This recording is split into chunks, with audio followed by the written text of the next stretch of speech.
All right, ready? Okay, good morning to the Lake County Board of Supervisors meeting for March 7th, 2023. We'll call this meeting to order and we'll start with a moment of silence. And you have one? So I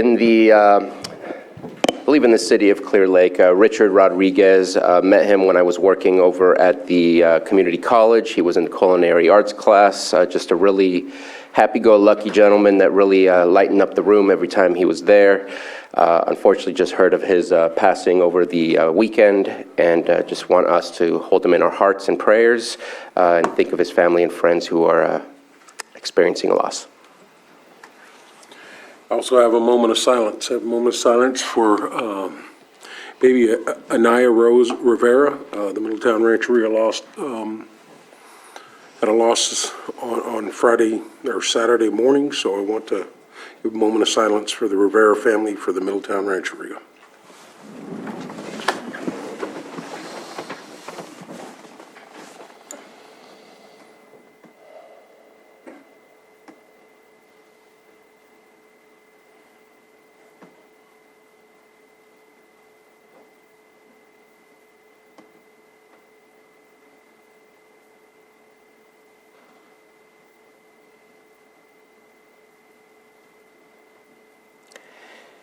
Sheriff, do you want to lead us in the pledge? Pledge allegiance to the flag of the United States of America and to the republic for which it stands, one nation, under God, indivisible, with liberty and justice for all.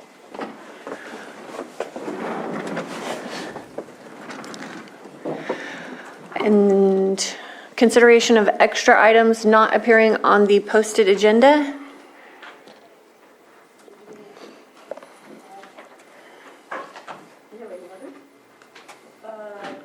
The two, they are posted. They're posted as extra items. And there's an extra item not appearing on the posted agenda.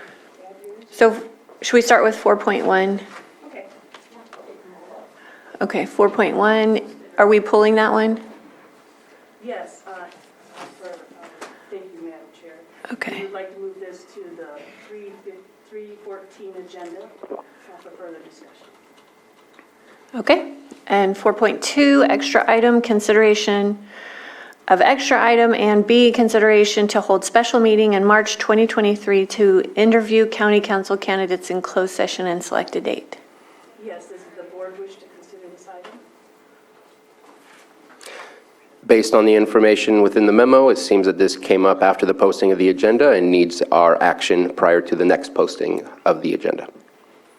Yes, thank you. So this microphone? So I move to approve the extra item Second. with that reason.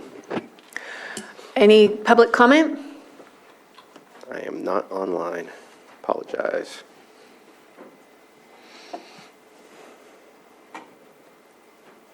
There are no hands raised in the Zoom room. Thank you, Matthew. Okay, I'll bring it back to the board for action. We have a motion and a second. All in favor? Aye. Opposed?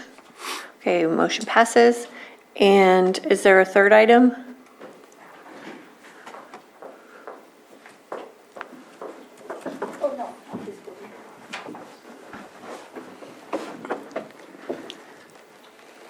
Good morning, Board. Anita Grant, County Council. This comes to you literally at the last minute as documents are going through the closing process for the Collier Avenue Housing Project. The circumstances that are before your board, if you decide to take this up, are issues that do have to be decided as immediately as possible and well before the next board meeting on the 14th. These matters also have been evolving and have arisen since the posting of this particular agenda. Okay, any comments from the board? Any comments from the public? No hands in Zoom. Okay, I'll bring it back to the board for action. Madam Chair, with the reason provided to us, I approve the extra item to be placed on the agenda. Second. Motion and a second. All in favor? Aye. Aye. Opposed?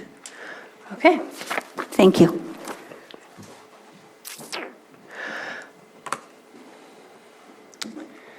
Okay, we will move on to item 5, approval of the consent agenda.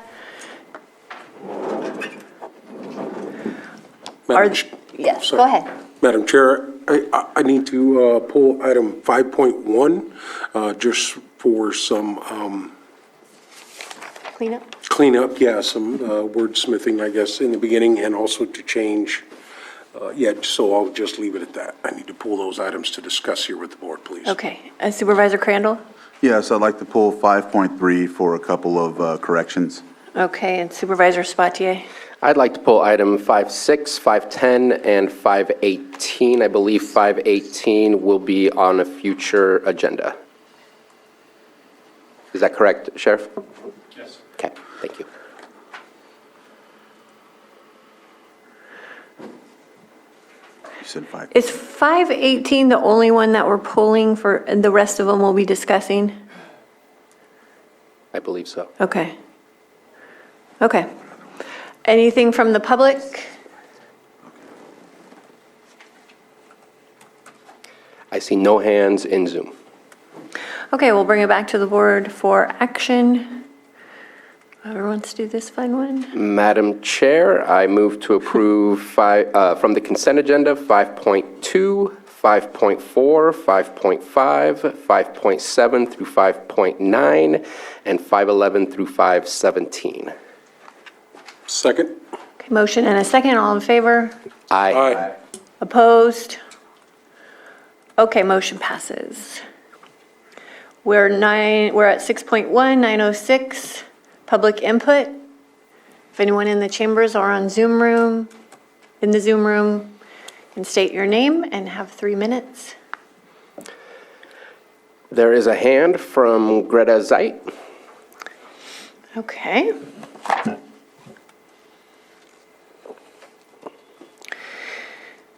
You can go ahead and unmute yourself, state your name, and you have 3 minutes.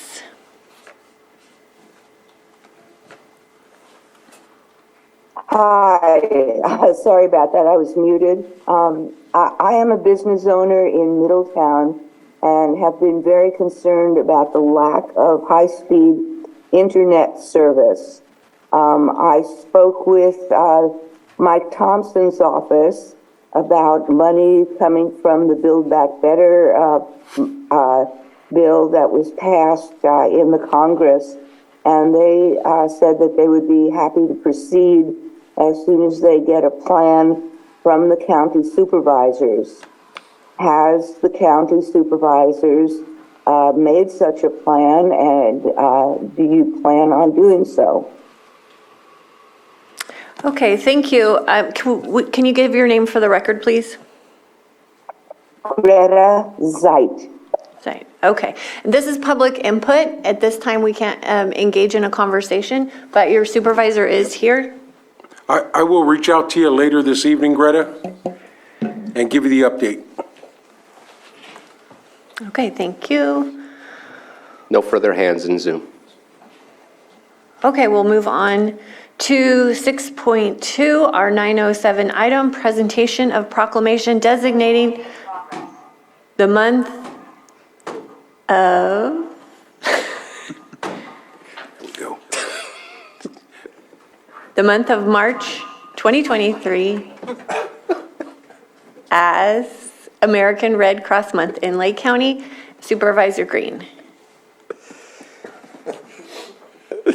I don't know if there's anybody here to present to. I have a lovely proclamation, which I can read into the record. Or if somebody is expected to get this proclamation, we can just trail this until that person is present. Well, we have this as a timed item, so go ahead and read it. All right.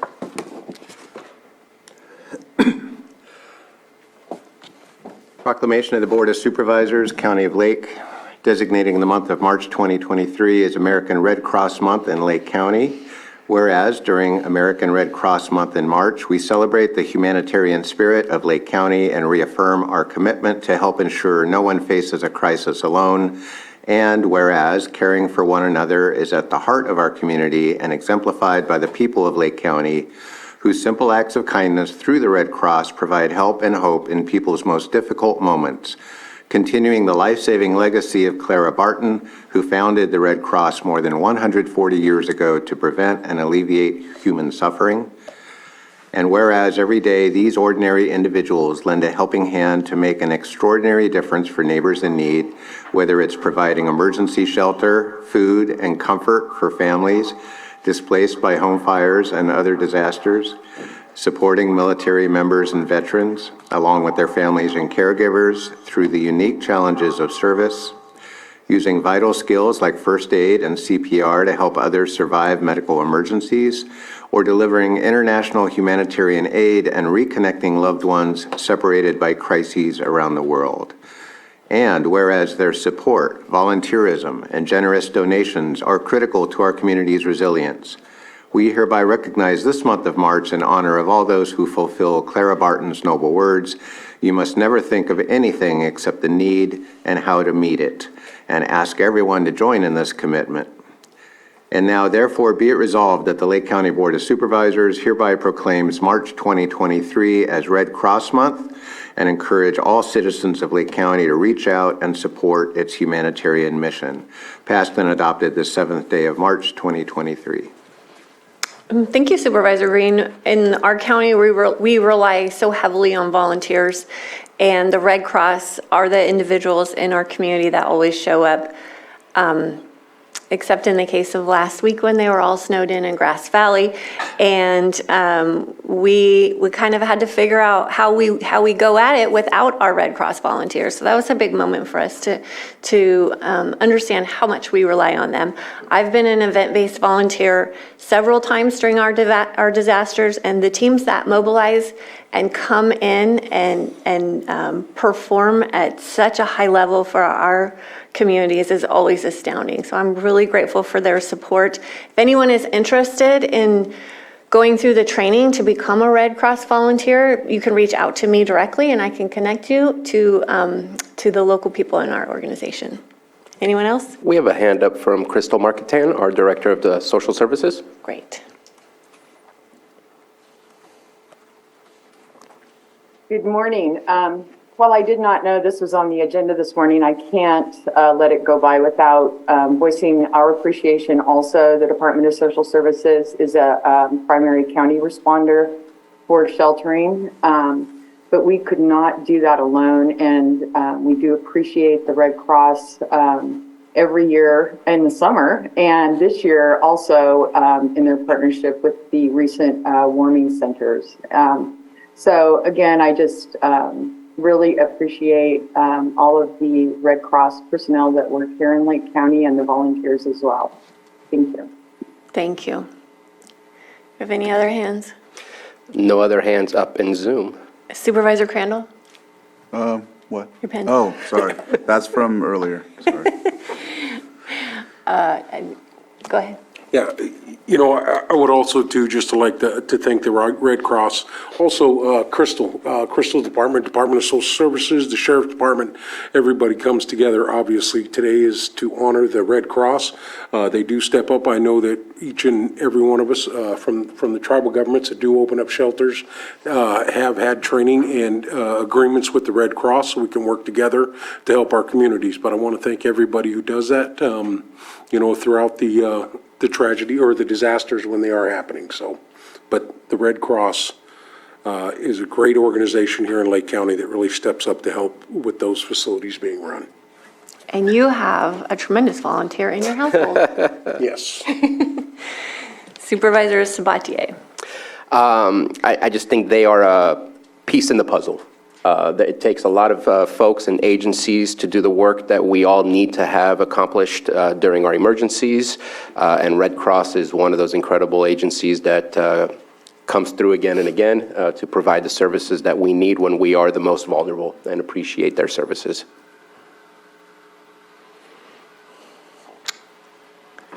Okay.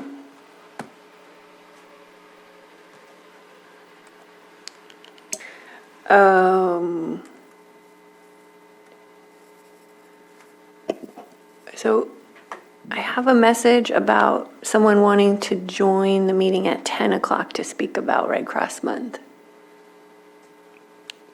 That would be Pastor Shannon. Yeah. Do we? Should we open this one back up when we get there?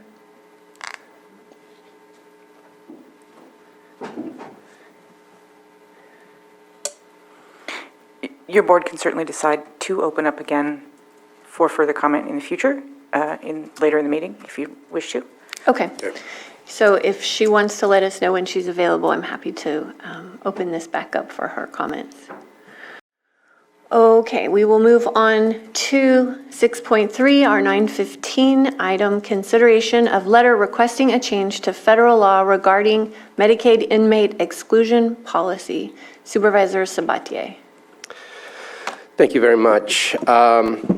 A while ago, I started doing a little bit of research, especially in knowing that we were going to have to renew our jail medical. We've had those conversations for, I want to say, the greater part of 2022 until we finally approved the latest contract in December. And we knew that it was going to be an expensive endeavor to ensure that our inmates were provided the appropriate medical services. Had already reached out in the past to Senator McGuire to see what was possible to get help from the state. Had worked with our prior sheriff to figure out what the numbers were, and approximately, let me go ahead and share the document that I was working on, rather than just keep talking. Just a simple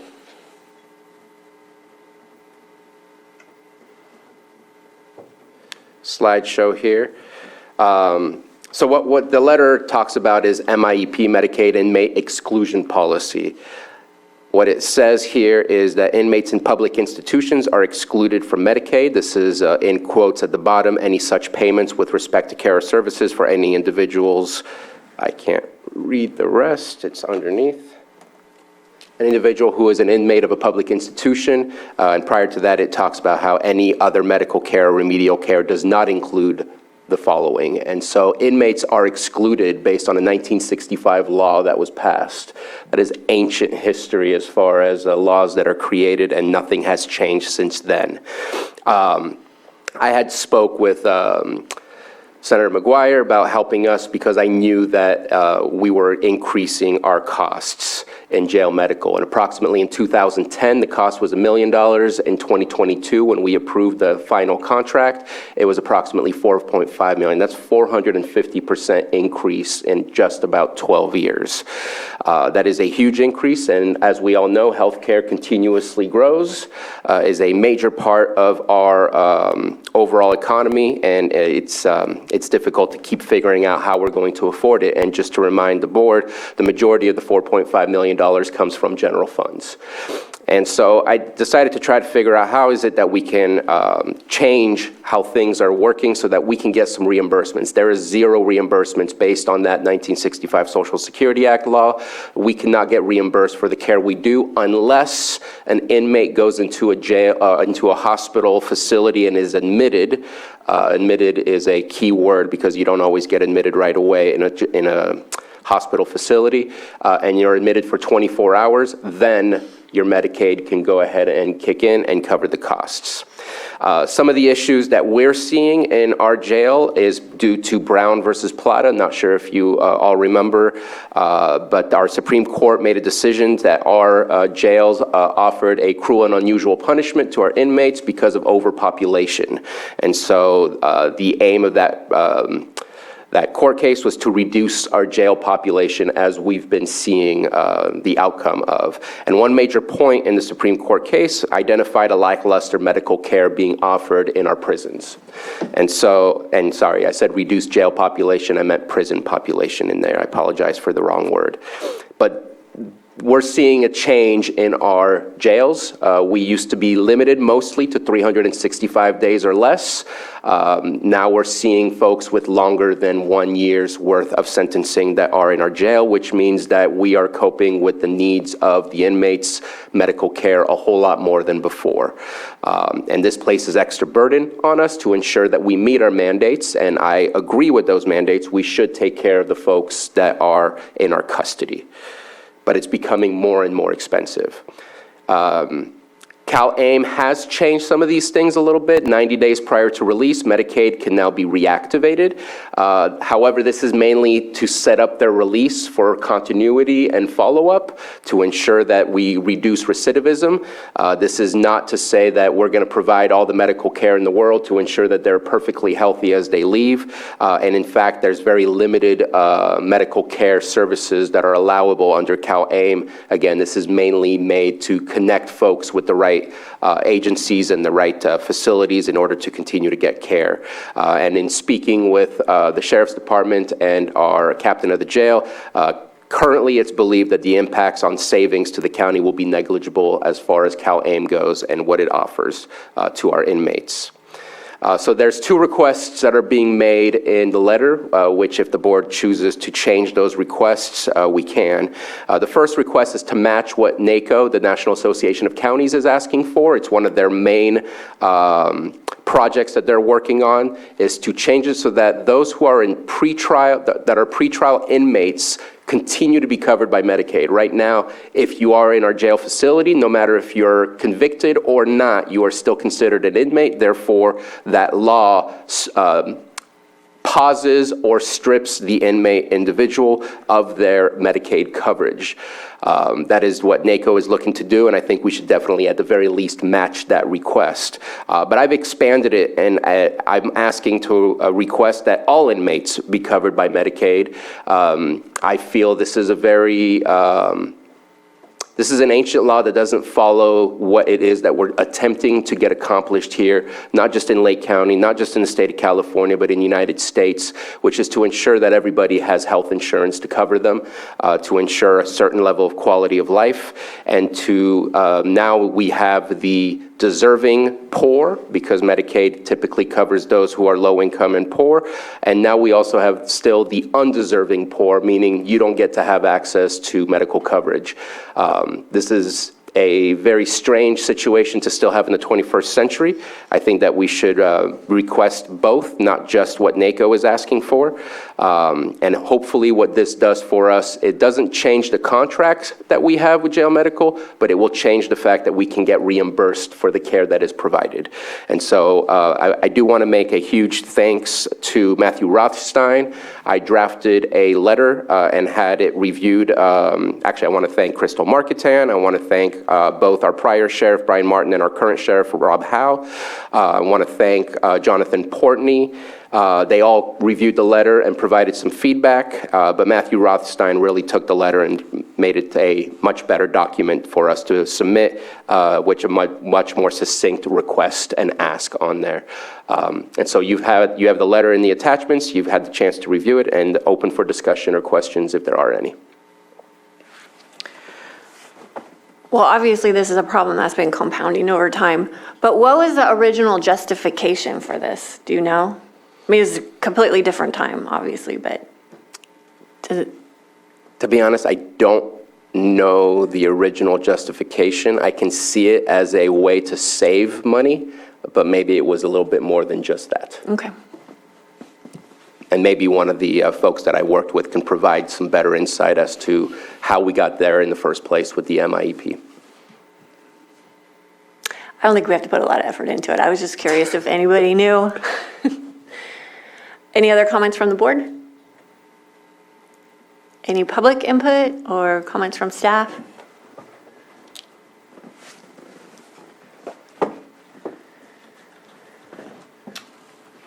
Sheriff Rob Howe, thank you. As Supervisor Sabatier said, this discussion predates my appointment. We have had some time to talk about it, and obviously any ability to seek reimbursement for extensive medical costs would be a benefit to the county and benefit to the sheriff's office. I thought I'd just throw out a number. Captain Taylor got me with NACO's proposal to allow pretrial inmates, that even that would be very beneficial. As of today, we have 199 inmates, 147 of them are unsentenced pretrial people, so be significant. And Captain Taylor's here to answer any questions if you have them.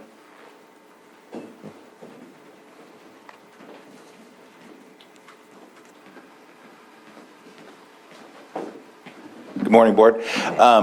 Just to add to Sheriff Martin's statements, some of the... Just out of habit. Captain Taylor, really. can you say your name, please? Captain Norm Taylor.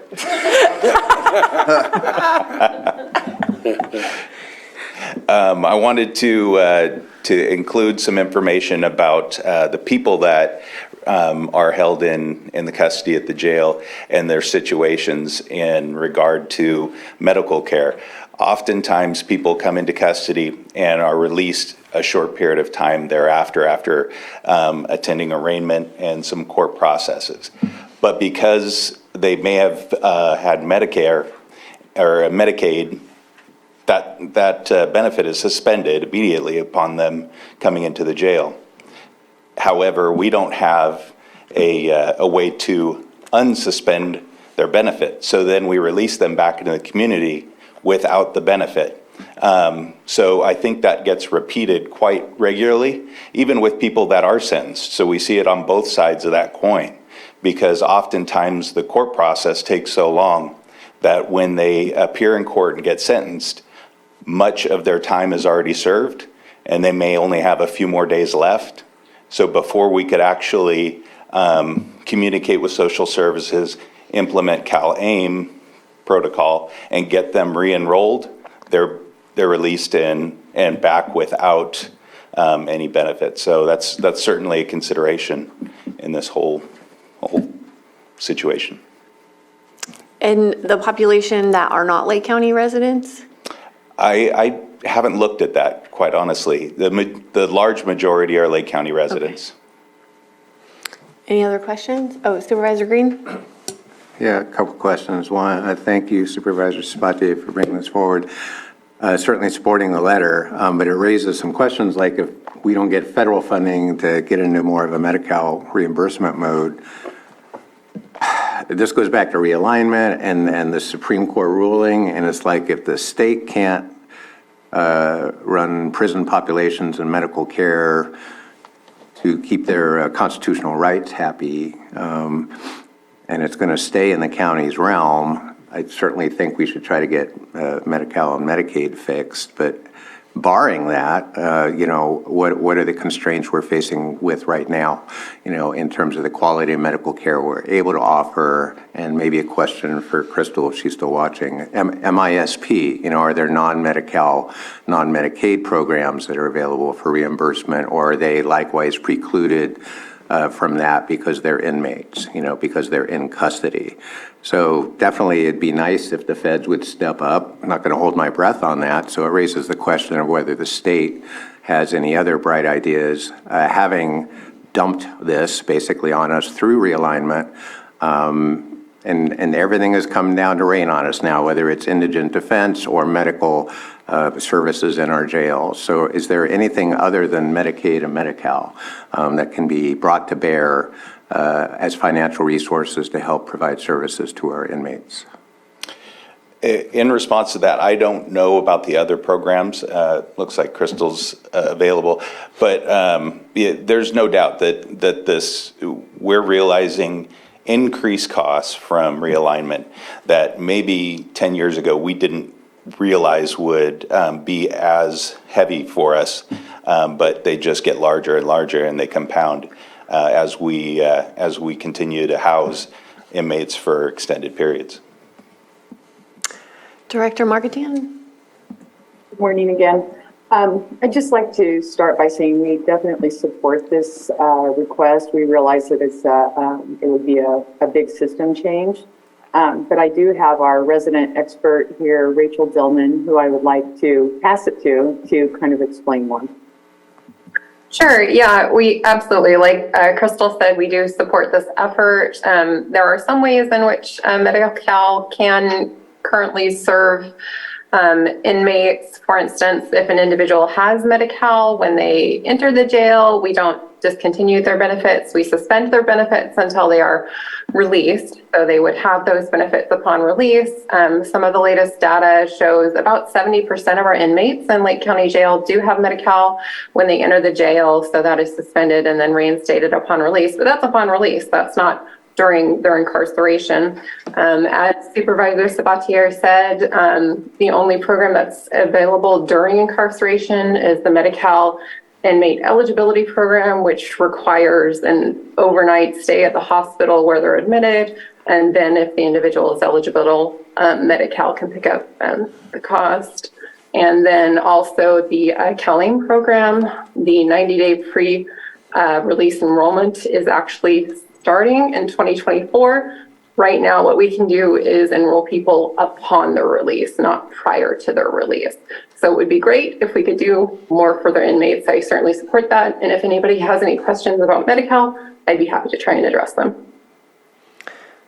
Okay, any other questions from the board? I don't know if Melinda wanted to say something. Okay, doesn't look like it. Anything from the public? I see no hands in Zoom. Okay. And I'll add something. The state of California is not in the worst case scenario. Other states still continue to strip Medicaid from their inmates. Our state, just like many others, have decided that we just suspend at this moment in time. But I do believe that we need to ask for change and see how we can work through the systemic change. But I just feel like this is a cost that eventually we will have to take away what we provide to the communities in order to ensure that we continue to provide this as it's a mandate. So if we could find ways to make it more affordable for us and continue to provide the appropriate services, that's the reason the letter is here. And again, looking for, do we approve the letter as written with both requests, or does the board wish to request just what NACO is requesting, which is just pretrial inmate coverage? I'm fine with both requests. Okay. I mean, we may as well. Same for me. Okay. Thank you very much, Captain. Thank you. Thank you. Okay, bring it back for action. Madam Chair, I move to approve, and in fact, I'm going to add a little bit. I want to make sure that we send this to Supervisor Gore in Sonoma County, since he is one of the executive board members of NACO and a representative of California. I want to make sure that he's aware of our letter. I did reach out to him, letting him know that this was on our agenda today. I want to make sure it goes to our state representatives so that they know what we're asking, and our federal representatives as well. And I think that should cover. And when I say federal, I mean both sides of the chamber. And so that will be, my motion is to approve the letter as submitted to eliminate the MIEP program and submit it to those I've just stated. Second. Motion and a second, all in favor? Aye. Opposed? Motion passes. All right, thank you. Thank you, Sheriff. Thank you, Captain.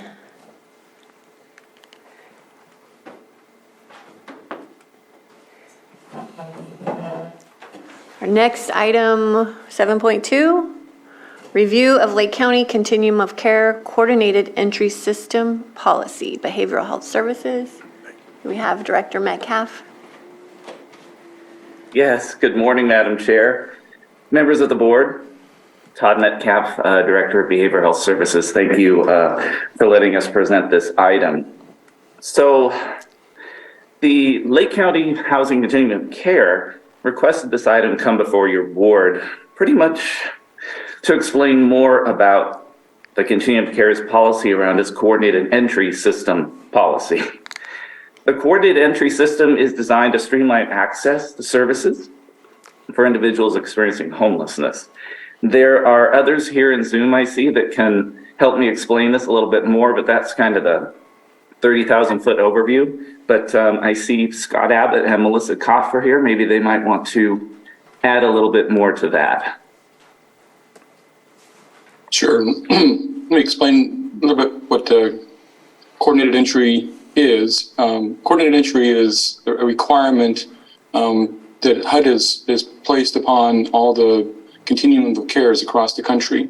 Continuum of care is it's a system of being able to make referrals for housing. In the process of those referrals, referrals are prioritized based on assessment and you know what the person who's being assessed, what their circumstances are. Then from there, a priority list is created. also known as a by name list. And then from that, as housing resources open, those referrals can be found the appropriate venue for services. So this obviously requires a coordination across the community with different providers, different referral sources, and it's all tracked through our homeless management information system, which is critical in being able to do this. And Melissa here is our HMIS administrator, and has also been working on this particular policy as well. I will turn the time over to her to let her kind of go over the basic features of it. But essentially, what we really wanted to do in presenting this to you is to give you the information of what we're doing as a COC, how we're embarking upon coordinated entry, and then to solicit any feedback that you as supervisors or the public have on this process that we're putting together. Just for information, we have been piloting this program with emergency housing vouchers, using that as a kind of a smaller means to try and get this to work. We've used different access points, including our peer support centers, the homeless shelters that we've had to be able to get this going. We also have contracted coordinated entry central provider in Adventist Health who will take those referrals and work with them to get them into the location where they need to go. But let me turn it over to Melissa so she can give you the highlights of this policy. Hello, everyone. I'm Melissa Kopp with Lake County Behavioral Health Services. I am really happy to present this policy. It's been something in the works for quite some time. We've been working weekly on this to try and ensure that we get it presented to the Continuum of Care Board and have this presented in a way that makes sense to the board itself as well as the community.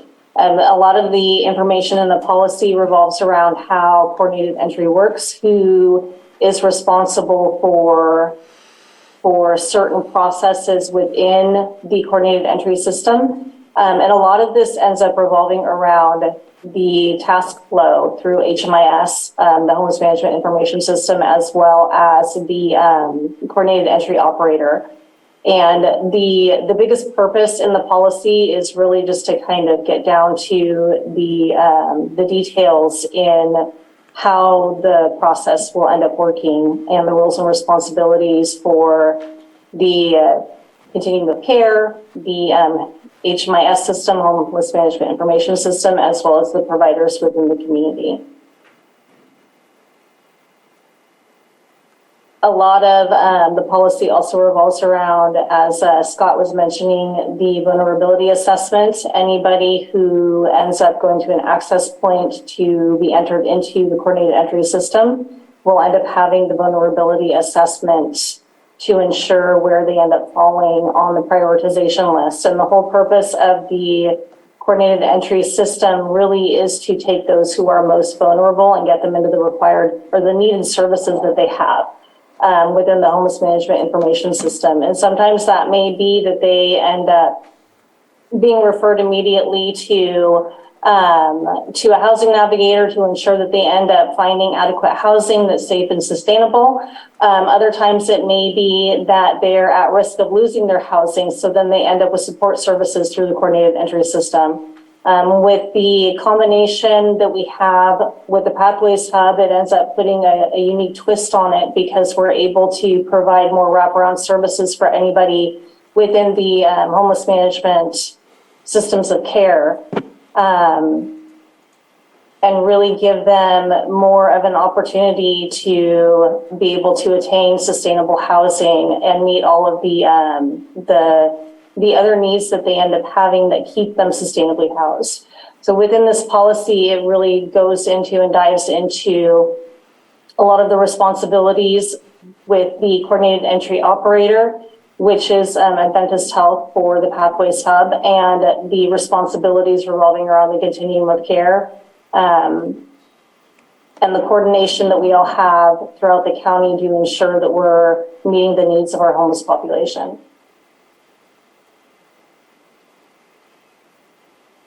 Thank you. I apologize for the length of the policy. It's very inclusive.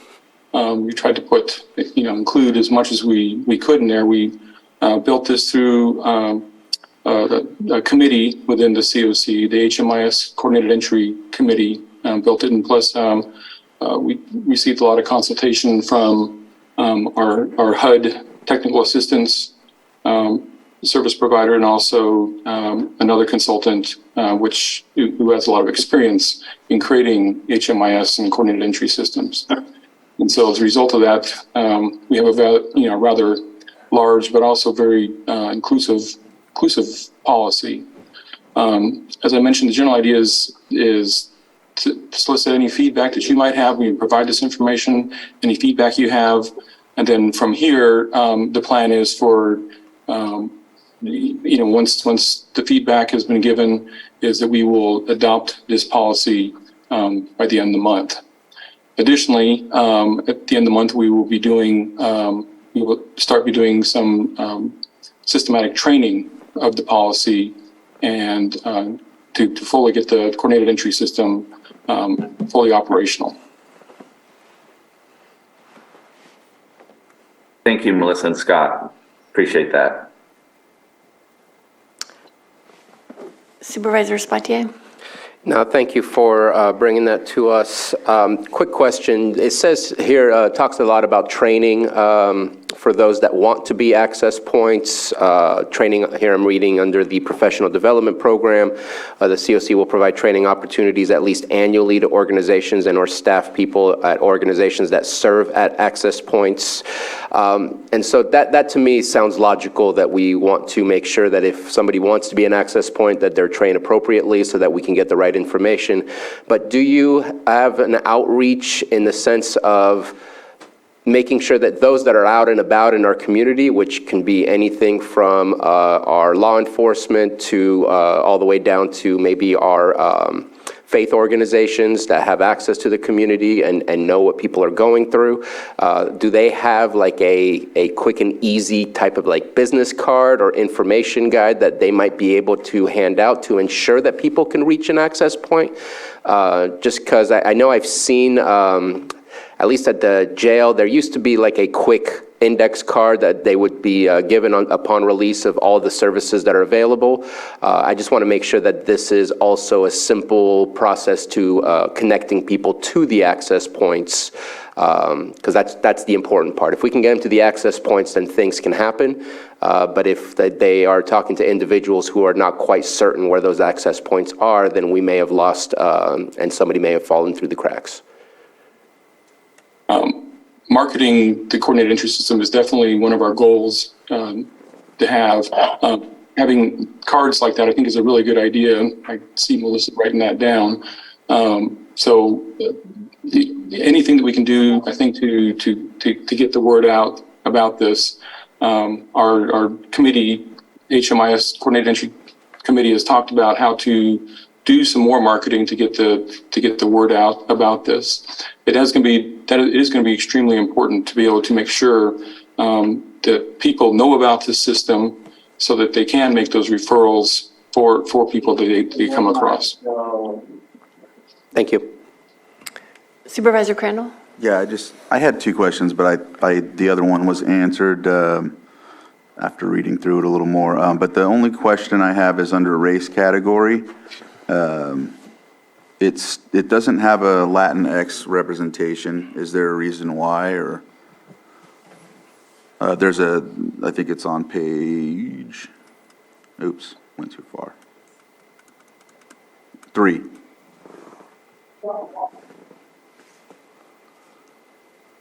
Yeah, I'm scrolling through the policy right now to see where that's located. I'm wondering if typically that's ethnicity and not race. I was going to Usually say it's kind that, of a but breakdown. I didn't want to go Yeah. on a soapbox. Yes, that's correct. Yeah, that's correct. So, and the way that HUD is set up, when it comes to the Latinx and the Hispanic population, that would be considered for ethnicity, not race. Okay. It's a federal standard that even behavioral health has within our collecting of demographics. So what percentage are they under on this beacon?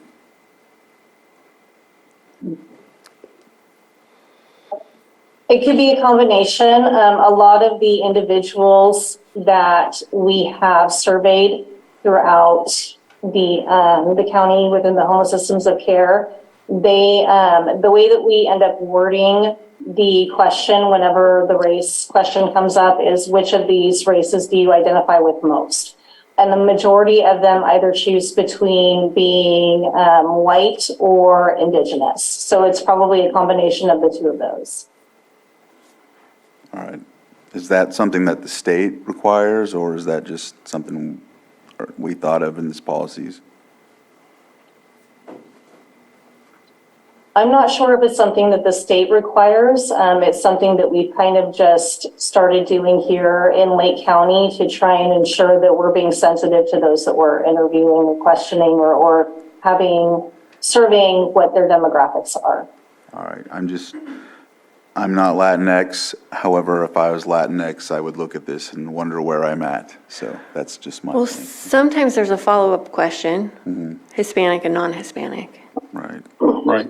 Yes, that's correct. And so do we have that as part of the survey? The way that it's set up in the homeless management information intake, we actually ask for their ethnicity before we ask for their race because we are working on being sensitive to that population. And so it is collected, the data? Yes, that's correct. All right. Doesn't make me feel better, but I guess that's how we do it, so. You're not the only one that feels that way. Yeah. Supervisor Green? Thank you. I appreciate this draft document. As I'm reading through it, I'm really, the vision is there, but I'm really struggling putting the hats on the people that are going to be delivering these services. There's a lot to process in here. There's some implication that there's a centralized CE system here, but it doesn't really say, well, is that BH? Is that some of our other healthcare providers? There's incredible amounts of sensitive personal medical information that may be exchanged in these things. So I guess kudos for having the most expansive vision here, but I would really struggle in taking a look at this and saying, who's on first? Who is responsible for making sure these entries are coordinated among the agencies? What is the common platform? What is the training of the various people that are making these decisions? On page 11, I'm seeing that case conferencing could include executive committee members. I don't know what level of training would be needed for housing navigators, housing providers, veteran service providers. So depending on the case and the person involved, it looks like any number of member agencies could end up doing the initial screening, but I don't know how that would end up getting fed to the the master CES operator, I guess is the phrase I'm tuning in on here. So can you clarify, to the extent possible, the umbrella role of the CES operator, and then how we take these various member agencies when we're dealing with really case-specific placements and ensuring they proceed expeditiously, but also in a compliant and a way that is sensitive to their particular needs? Because I don't know for a fact if we have multiple access points, whose access points are they? Are they BH? Are they partner agencies? Or are we on the hook for funding these access points? So again, kudos to the vision, but if I were to implement this draft, I would really struggle out the gate. And maybe that's because you guys have better background knowledge on this. Sure. The way that the access points work, they are through the Lake County Behavioral Health Peer Support Centers, but also the Harbor on Main, which is through Redwood Community Services. We also have Hope Center as an access point, and then Lake County Office of Education for their school-aged children is also an access point. They are the only agencies at this point in time that are able to refer anybody into the coordinated entry system. Once they end up being entered into the coordinated entry system, that information is that information ends up sending an email to our coordinated entry operator. This information is all gathered within the homeless management information system. Everyone with a license for that system is required to have security and privacy training. And the coordinated entry operator gathers the information from the homeless management information system and starts to help move the person through the process. The operator is the one who is responsible for sending out referrals to partner agencies to ensure that the individuals who are entering into coordinated entry are able to receive the services that they need. When it comes to case conferencing, it really becomes more of an individual who is already set up into coordinated entry, who has already been referred to services, and anyone working with that individual within the homeless management systems of care comes together to discuss with that individual what other needs that they may have to ensure that they end up keeping sustainable housing. And so that's kind of like a quick overview of how the responsibilities work within what was mentioned, Supervisor Green. Okay, so by any other name, the CE operator is BH, and the various functions that are outlined in this draft document are already existing programs and services, again, by any other name. So if you're the primary CE operator as BH, then I'm either assuming that you're fully funded and have all the functions that you need to implement this, or I'm missing something. It sounds like you have an internal understanding that you are the CE operator as BH and you're going to have primary role in handling this information. Is that correct? Well, we've actually contracted that central operator out to Adventist Health. At the same time, we contracted our Pathways hub to Adventist Health. So they're doing both. We really wanted to do that because the functions are so similar. You know, the central operator for coordinated entry focuses solely on housing, but the Pathways hub focuses on other needs and that the person might have, such as medical or behavioral health or any other services that our community-based organizations may offer in our community. So the nice thing is, as Melissa was kind of describing, you know, when we get someone who needs housing, we'll also be able to see what other needs they might have as well. And the reverse is true. You might have someone who needs behavioral health and they come into that system, then we can also see if they have housing needs as well. So it's going to be a really neat system, I think. You know, it can really be a game-changing type of system, I think, when we get it really fully functional. We've always talked about that we, as community-based organizations and others, that a lot of times we feel like we're kind of in silos. You know, we'll make a referral and we're not even sure what happens to that referral. And, you know, a system like this, it's made up of both housing and other services to be able to take those referrals and be able to track them, be able to help the people through the referrals, and the referring agency can understand what happened to the person they referred, is really going to be neat. And it's really going to make, I think, much better services for those who need services. It's going to make it much more efficient.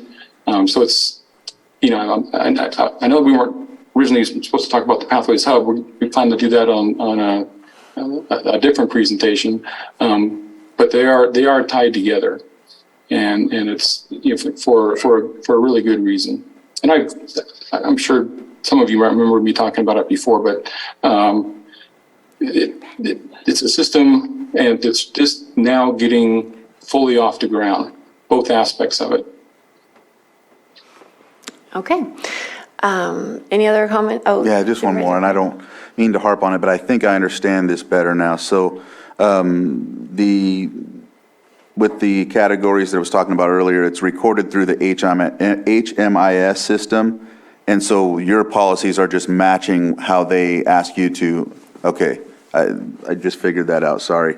It's just unfortunate that the numbers for Latinx are basically enhancing other demographics rather than being represented themselves. I mean, we have a Lavos Center here, it just, I don't know. It's something that we probably need to take up at a higher level, so thank you for answering that.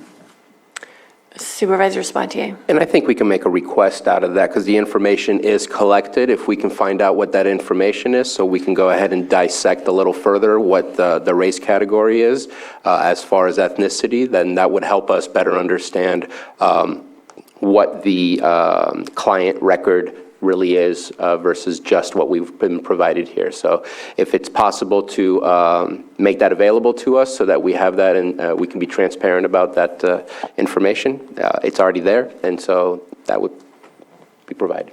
All right. Okay. Anyone from the public? There is a hand from T. Pierce Health Roads.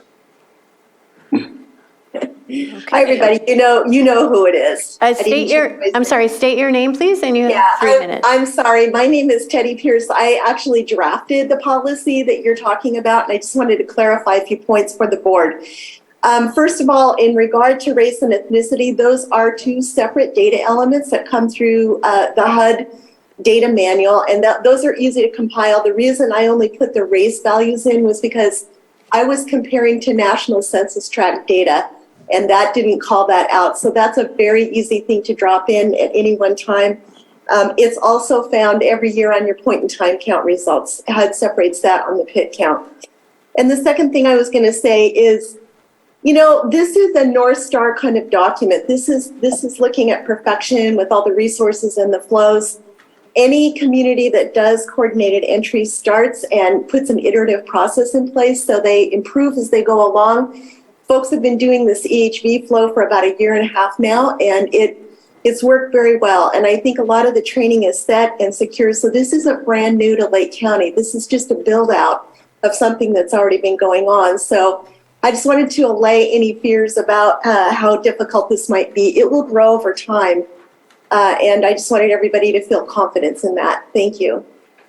Thank you, Teddy. Thank you. Okay.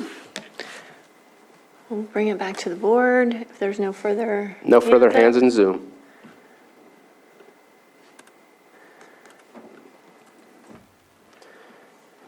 So we've given our feedback. And Thank you. We really appreciate the presentation. Thank you. Thank you very much. Thank you. Appreciate your time. Thank you.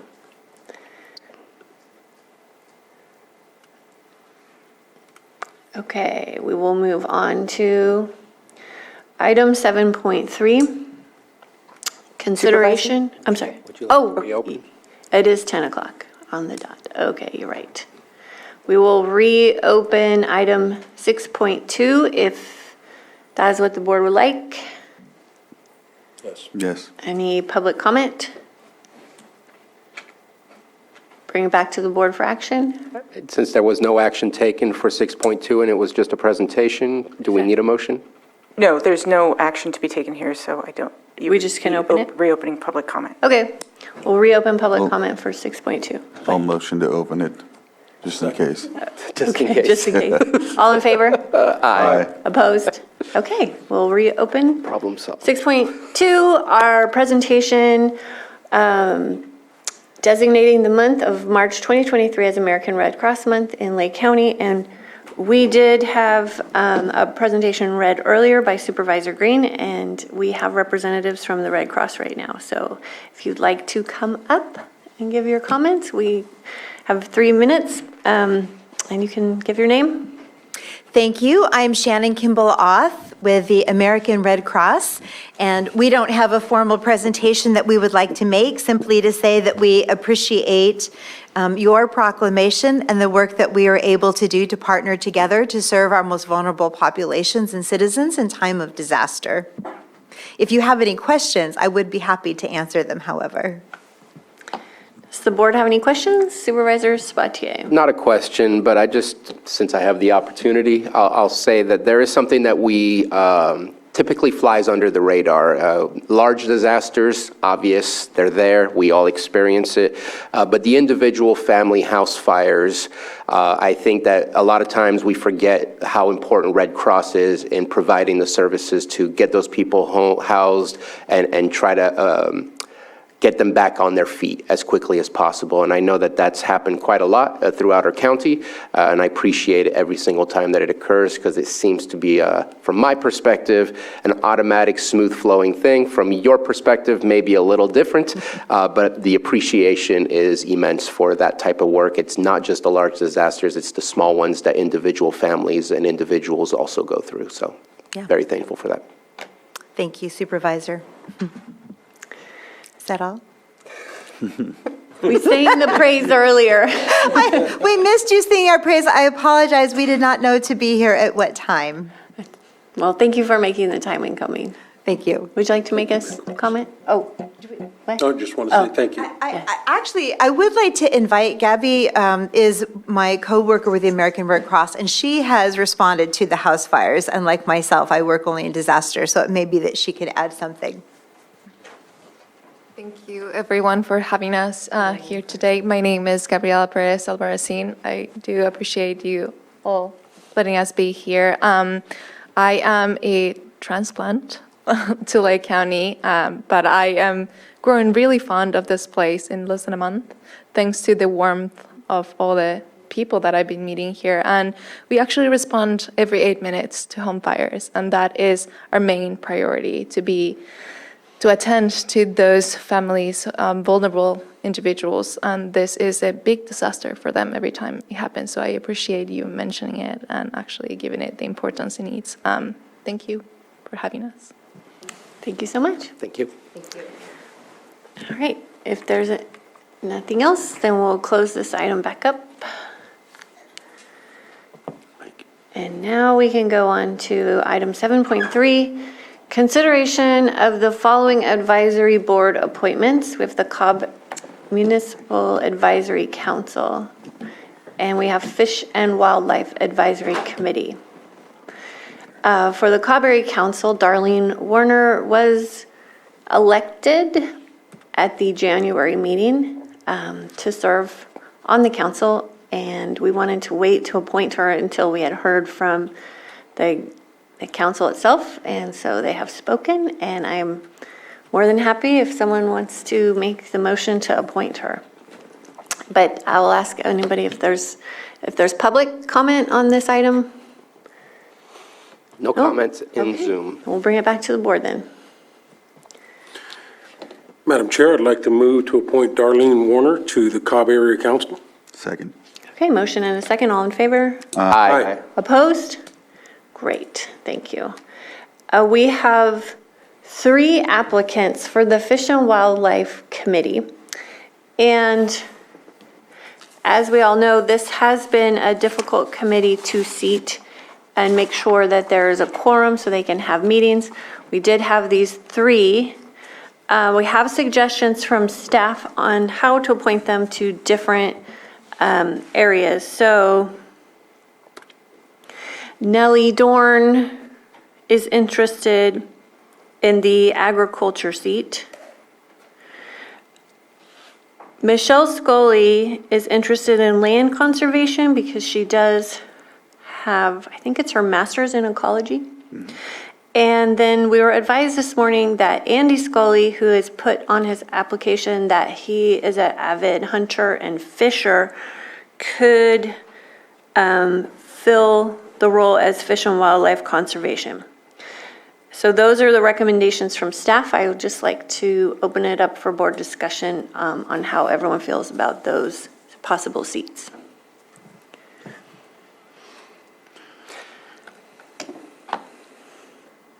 Supervisor Sabatier? I will make a controversial statement. I am not going to deny these folks, but I want to make sure that this stays focused on what Fish and Wildlife is regarding. There was one that was denied last week or 2 weeks ago. I really do not want to see this get politically driven in any direction based on any specific topic, and I hope that we stay professional in the purpose of Fish and Wildlife Advisory. Just want to make that statement. Any other comments? I think for me, I'm fine with the appointments. I just, Fish and Wildlife Conservation to me is somebody that actually works on the preservation of fish or has like one of those type of degrees in. So I think an avid fisherman, in my opinion, doesn't count for that, but I mean, I'll go with it if the board wishes.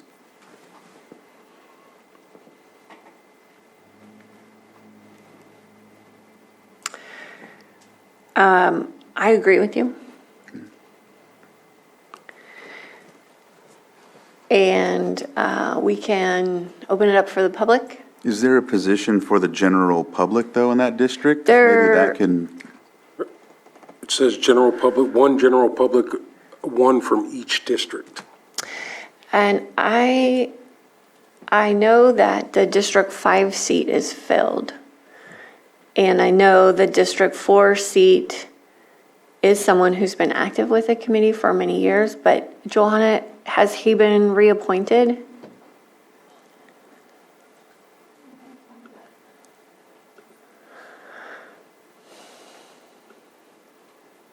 Was that Bobby Dutcher? No, Rich Hinchcliffe. For whatever time in District 4. District- The only vacant district is District 2. Yep, working on it. Okay. Okay.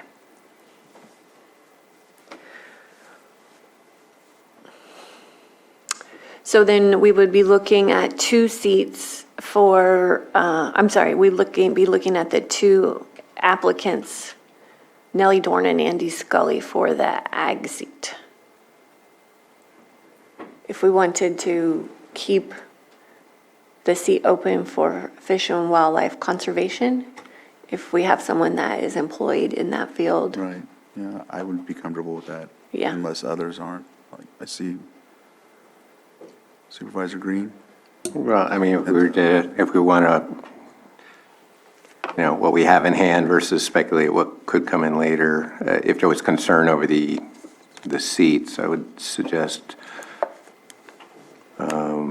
just swapping out. Maybe Mr. Scully would be the ag seat and Nellie would be the other one, since her application expresses a direct interest in fish and wildlife preservation.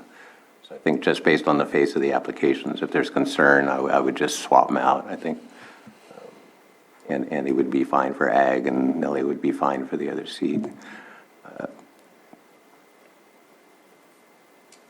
Don't think that was I think that's a completely different direction there.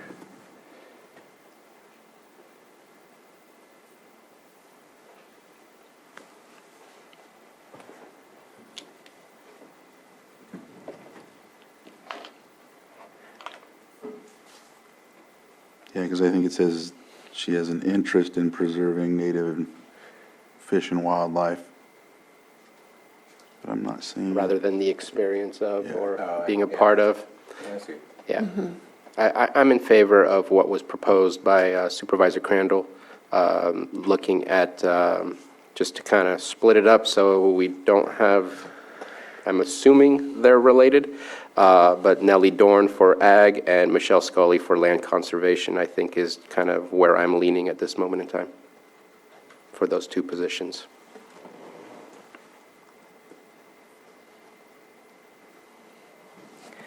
Did we? I'm in agreement. Yeah. I did open this one up for the public, right, today? I don't believe I don't you think, did, okay. But Oh, there's nobody No one, here. is and there nobody in anyone in the Zoom room who is, like to give comment on these appointments? even after the call for comments, there are no comments in the Zoom room. Okay, we'll bring it back to the board then. And they're in your motion? district, so if you don't mind my making the motion, Madam Chair, I move to approve Nellie Dorn as the agricultural representative and Michelle Scully as the land conservation representative in the Fish and Wildlife Advisory Committee. Second. Okay, we have a motion and a second. All in favor? Aye. Opposed? Okay, we got 2 more seats filled on that committee. Great. Item 7.4, discussion and consideration of potential, funding for I'll read it, but then we're going to pull it, or should I just pull it? Why don't we open it up and then I'll make a statement and Okay, sounds good. The board Then I will will take finish. action. Discussion and consideration of potential funding source for Mike Marsh EMS Consulting in the amount of $20,000 for emergency ambulance strike team support through Regional Disaster Management Services Association resource order request to decompress 2 overwhelmed hospitals during emergency proclamation winter storm. And I will turn this over to CAO Parker. Yes, thank you, Madam Chair. I spoke with Director Portney yesterday and recommended that we move this to next week's agenda. It needs some further vetting with regard to the financial recommendation. Okay. Any comments from the board? No? Public? No Okay. hands in Zoom. Bring it back, and we'll talk about it next week. Thank you. Item 7.5, consideration of approval to waive the 900-hour limit for certain janitorial positions within the Department of Social Services. Director Marketan? Good morning. Normally this is on the consent agenda, but I do have our administrative deputy, Kelly Page, here today, and she knows a lot more about this particular contract than I do. Kelly. Good morning. Can you hear me? Yes. Yes. Loud and clear. Board, I'm Kelly Page. I'm the Deputy Director for Admin under Social Services. We're coming to you with our request to waive the 900-hour limit for 4 different janitorial positions within our department. These are folks that are getting close to a 600-hour right about now. So in order to not go over our 999 hours that we are allowed to have them work, and we would like to get that 99-hour increase for just those 4 positions. And we do have the funds to cover the increase. Okay. Anything from the board? Anything from the public? Nothing in Zoom. Okay, I'll bring it back to the board for action. Madam Chair, I move we approve the waiver of the 900-hour limit for certain janitorial positions within the Department of Social Services. Second. Motion and a second. All in favor? Aye. Opposed? Okay, motion passes. Thank you. Thank you. Okay, we will go back to our consent items. We can start with 5.1. You got to read it first. Yes, I'm here. Sorry. Okay. Approve letter of support for Clear Lake Ferry Service feasibility study and authorize named board members to sign. And B, approve letter of support for the Lake County Wildfire Evacuation and Preparedness Plan and authorize named board members to sign. And C, approve letter of support for the Lake County Zero Emission Vehicle Infrastructure Plan and authorize named board members to sign. Supervisors, Vice Yep. Chair Simon and Sabatier. So thank you very much, Madam Chair, and thank you. I want to thank admin for helping me get it on the board. I think could have done a better job communicating with them what I was looking for. So these support letters had come to us in an email through the LTA and APC board. Obviously, we're looking to move forward with the support letter. You see myself and Supervisor Sabatier's name on the letter, but the changes I would like to make today is I would like to add the chair of the Board of Supervisors for the signatory signatory page, or the signatory line. And then I would also, in each one of the 3 support letters, like to add the Lake County Board of Supervisors, would like to submit a letter of support for the Lake County Area Planning Councils, all kind of making that change on all 3 at the beginning, that the Lake County Board of Supervisors would like to provide a letter of support for these 3 grants. So change the first sentence? Yes. Okay. Supervisor Sabatier? Just a quick clarification, we're deleting the signatures that are there at the bottom. Yes. And replacing it with the chair. Chair's signature of the board. Perfect. Okay. Any other comments? Public input? No hands in Zoom. Okay, we'll bring it back, and it looks like 3 separate motions. Yes. So, Madam Chair, for item number 1, I'd like to make a motion to approve the Board of Supervisors a letter of support for the Clear Lake Ferry Service feasibility study and authorize the chair to sign. With amendments. With the amendment. Second. All in favor? Aye. Opposed? Madam Chair, I'd like to approve a letter of support with the Board of Supervisors for the Lake County Wildfire Evacuation and Preparedness Plan and authorize the chair to sign with amendments. Second. All in favor? Aye. Opposed? And Madam Chair, I'd like to approve a letter of support by the Lake County Board of Supervisors for the Lake County Zero Emission Vehicle Infrastructure Plan and authorize the board chair to sign with amendments. Second. All in favor? Aye. Opposed? Okay, thank you. Thank you. We will move on to 5.3. Approve the bylaws of the East Region Town Hall. Supervisor Crandall. Yes, and so Supervisor Sabatier contacted me yesterday and noticed a couple things that I realized also were on the past bylaws as well. So it's a little bit of housekeeping here. Talked with the record keeper over at the Earth, and she's understanding that these will be changed. It's just the numbering. It went from 3 to 5, and so we're just going to move those numbers up. Also, for clarification, County Counsel Anita Grant had helped me look at where it states notice for all regular meetings of Earth must be posted at least 72 hours. In the bylaws, it says for a special meeting as well. So it's separated, and also the notice shall be posted with the physical meeting location on the County Lake website at least 24 hours prior. Special meetings may be scheduled at a regular meeting of the Earth Committee by majority vote, or may be scheduled by the Earth Chair with the concurrence of District 3 Supervisor. And those are all basically to coincide with the basic law. So they were okay with that, and with that, that's all I have. Okay, any other comments? Supervisor Sabatier. Just a quick question. No changes to Article 7 amendments? Let's see. No, there's none for that. That's, as I spoke with County Counsel, it's fine. Okay. Yeah. Just wanted to check. No, I get it, and we talked about that as well. Yeah. Okay, anything from the public? Yeah, quick question. No hands from the public. Okay, yes. Just a quick question on the amendments. The last sentence, district supervisor shall agree, that could be read 2 ways. So I'm just questioning what the intent was.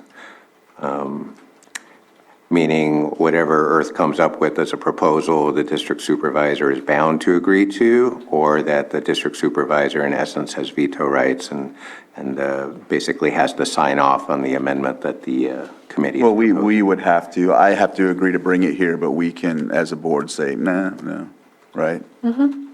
You don't have to agree with it, but you're going to bring it. Yeah, shall bring it forward, and then we as a board would,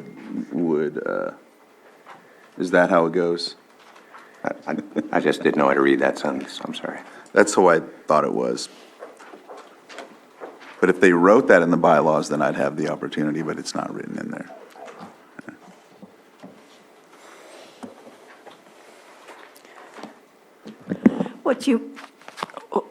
Anita Grant, County Counsel. What you may want to do with that last sentence, just for clarification, is to state that any such amendment shall be submitted to the Board of Supervisors with concurrence to do so by the District 3 Supervisor. So then it's just being submitted to the board is where the concurrence comes. I think that's more in line with Supervisor Green's question, and it does offer clarity. Okay. There was one additional section, if I may, Oh, yes, Supervisor. yes. With regard to Article 3, there was some remaining language with regard to or Article 2, rather. There was some remaining language with regard to facilitate resident participation. And that sentence was changed to facilitate resident participation when a special meeting is determined to be necessary to address a particular topic. The Earth Committee may determine to cancel a regular meeting scheduled to occur that same month. However, whenever reasonably possible, a special meeting should only be held in addition to the regularly scheduled Earth meetings. And the point of that language was to make it clear that a special meeting doesn't actually replace a regular meeting. It is in addition to, most generally. Okay, That works. action? Yes, we closed, okay, so I motion to approve the bylaws or accept the bylaws with additions and corrections. Second. All in favor? Aye. Opposed? Okay.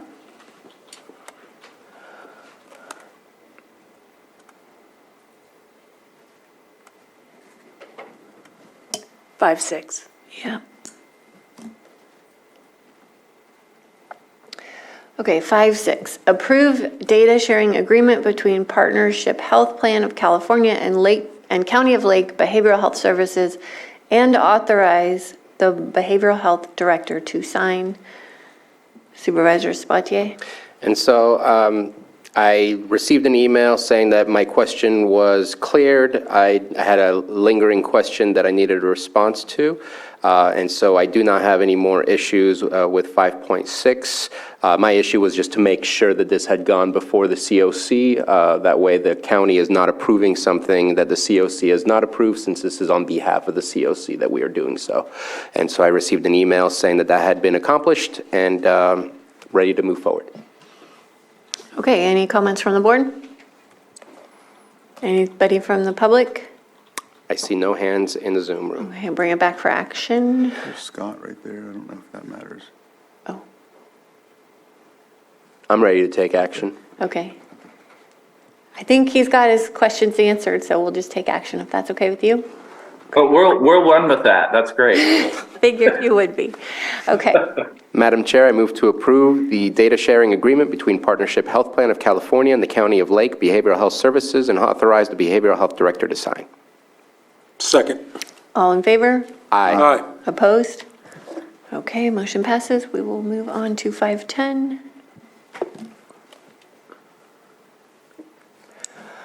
Approve continuation of a local health emergency related to the 2019 coronavirus, COVID-19, as proclaimed by the Lake County Public Health Officer, Supervisor Sabatier.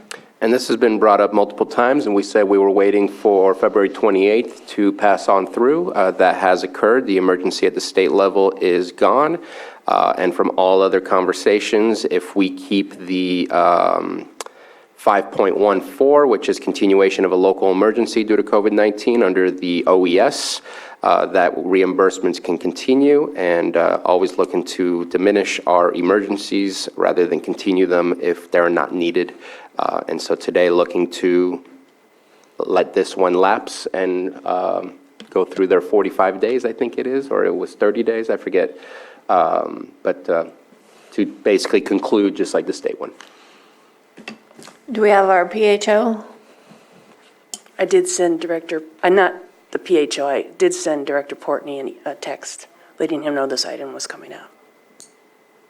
And I did speak with them briefly via email about this.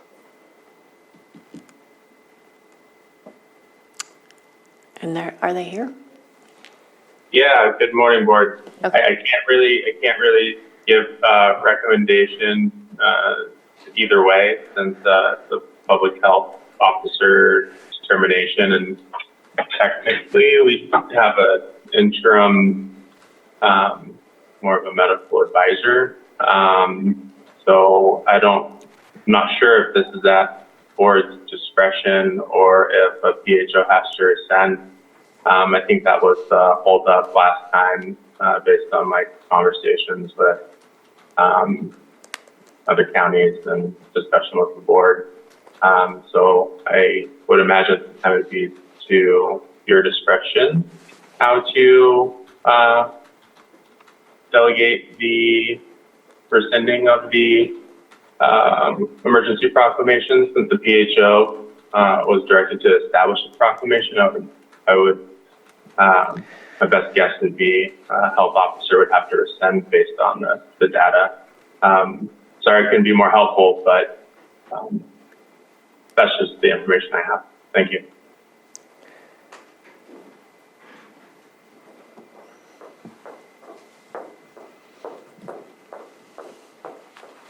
Anita Grant, County Council. The PHO did declare the medical emergency, however, your board ratified it and continued it, so the power is yours. Obviously, you'd want some information from your PHO with regard to any pending medical emergency issues, but the action is yours to take.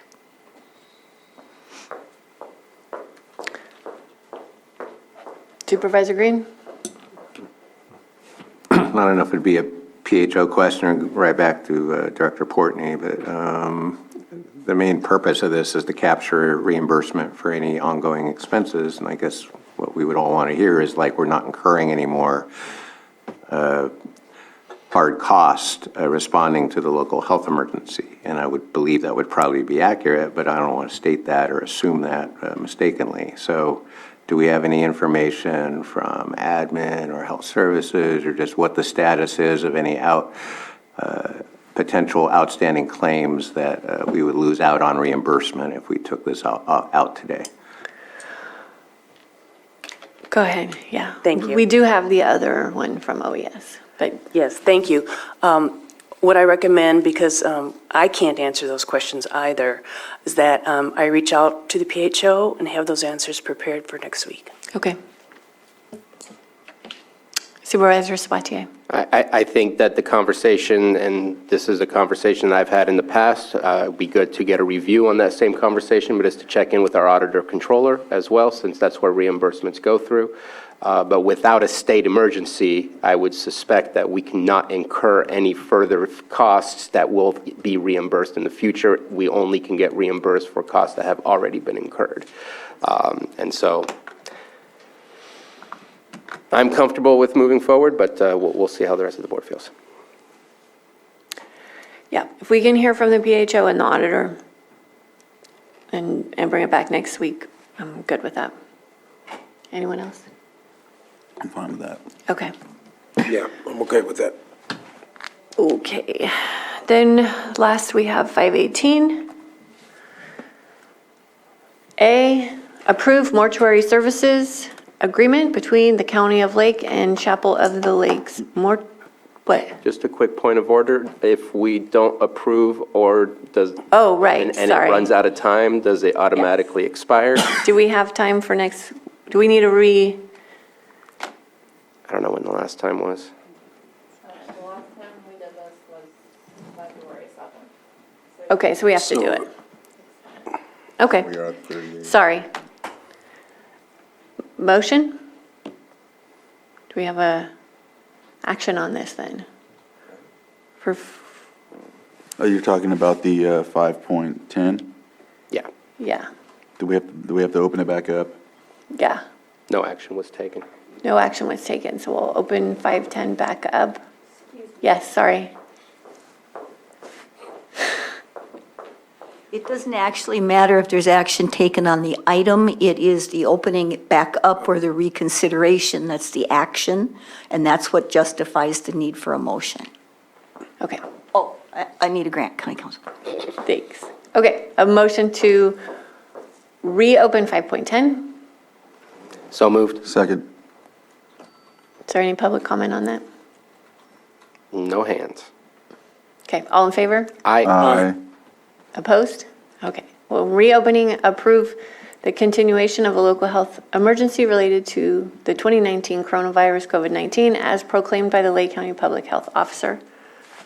And I'll go ahead and make a motion to approve the continuation and come back next week with further information as to whether or not we need to continue it in the future of a local health emergency related to the 2019 coronavirus COVID-19 as proclaimed by the Lake County Public Health Officer. Second. All in favor? Aye. Opposed? Okay, motion passes. Now we will move on to 518. And 518 has been pulled until next week. Right, pulled until next week. Okay, so now we can go to calendars. Right, one more thing. 4.2, Oh, yes. please.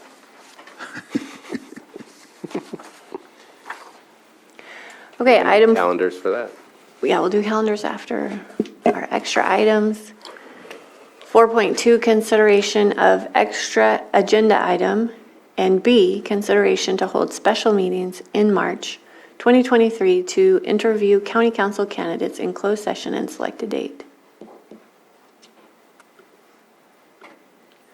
CAO Parker? Thank you, Madam Chair. As you're well aware, we canceled our special meeting yesterday for the interviews regarding the county council. And I would like, with your permission, to set aside another date. We've provided dates, Friday, March 10th, and Monday, March 20th, for your consideration. I would like to recommend on the Friday, March 10th, if we did the afternoon as opposed to the morning. I can do the 20th. I cannot do the 10th. Unless that is the will of the board, and I will have to change my schedule.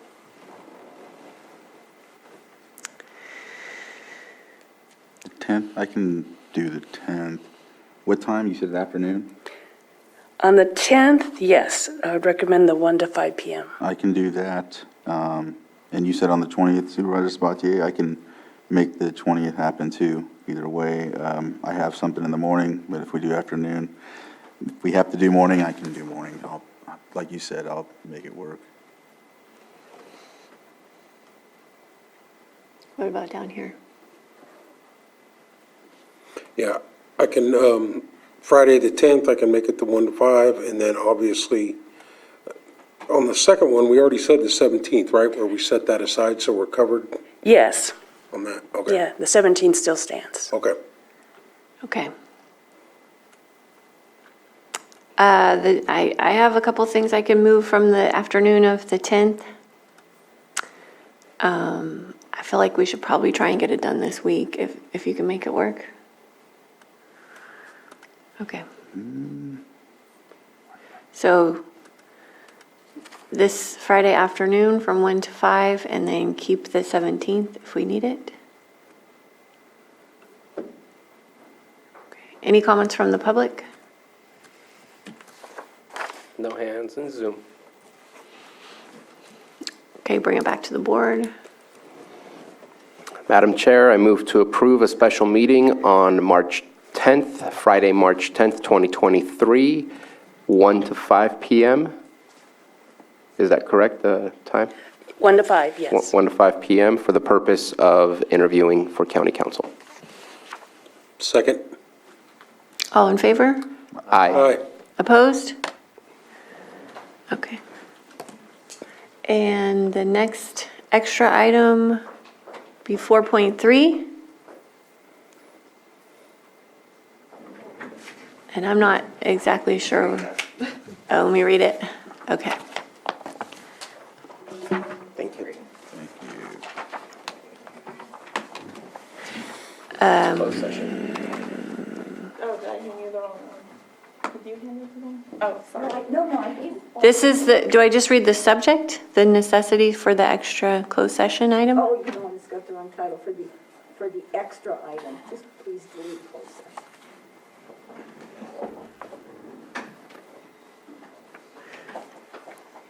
The Collier Avenue, okay. Yes, this is for the Collier Avenue Housing Project Loan Documents. Yes, deed of grant County Council. These are coming at you at truly the 11th hour as documents are flying and adjustments are being made to those documents. The county's been alerted to the fact that the loan document is going to increase by $22,269.90. That is not a huge sum in the scheme of things, but it's beyond what your board had previously approved. Therefore, I believe it's necessary for you to be aware of that and agree to the re-execution of the documents where that increased amount occurs. So you will see that when I say and related documents to the loan, the construction loan agreement, you're talking about it appears in a promissory note. It also appears on the deed of trust documentation, and there may be, and there may be other related documents, but those would be the primary ones. And again, the only change would be to adjust it by that amount, which would then be $1,471,414, according to our CHDC's calculation. So we do have those. Additionally, although your board had in 2021 approved 2 resolutions that relate to the authorization to participate in the No Place Like Home program, and also to the non-competitive allocation award under the No Place Like Home program, the county has been asked to also seek your board's approval for for 2023 for ostensibly the same thing. The initial drafts had included the under Section 2 of each of these drafts, that it would be the behavioral health director who would be authorized, but in keeping it consistent with what you've done in 2021, where it was the board chair, I've adjusted that to be the board chair. Also, because of transitions, et cetera, in behavioral health, it's best to have a certain place, and some of these documents, of course, are going to have to, or may necessitate, review by the full board, depending upon what happens. So those 2 resolutions, as shown, are also presented for your board. So as I said, if your board will approve the adjustment in the loan document and agree to authorize the chair to sign the loan agreement and all directly related documents to effectuate that change, and then offer each of the 2 2023 resolutions as listed in numbers 2 and 3 on the very brief board memo. Okay. So basically, it's already been approved, we just have to adjust it.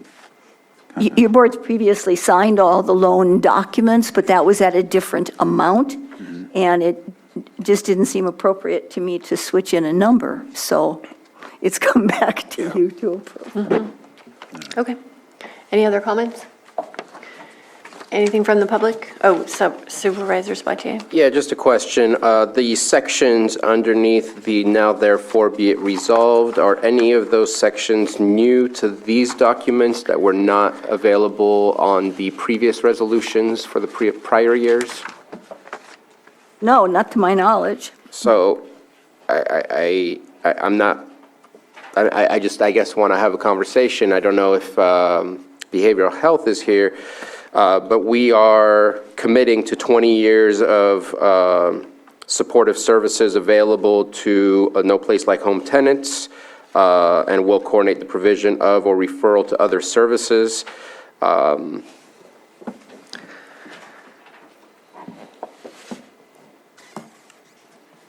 Yes, it's my understanding that the grant requires a commitment of services, at least one of them, and the documents themselves were sent by behavioral health, so I would certainly assume that they have read and reviewed the contents.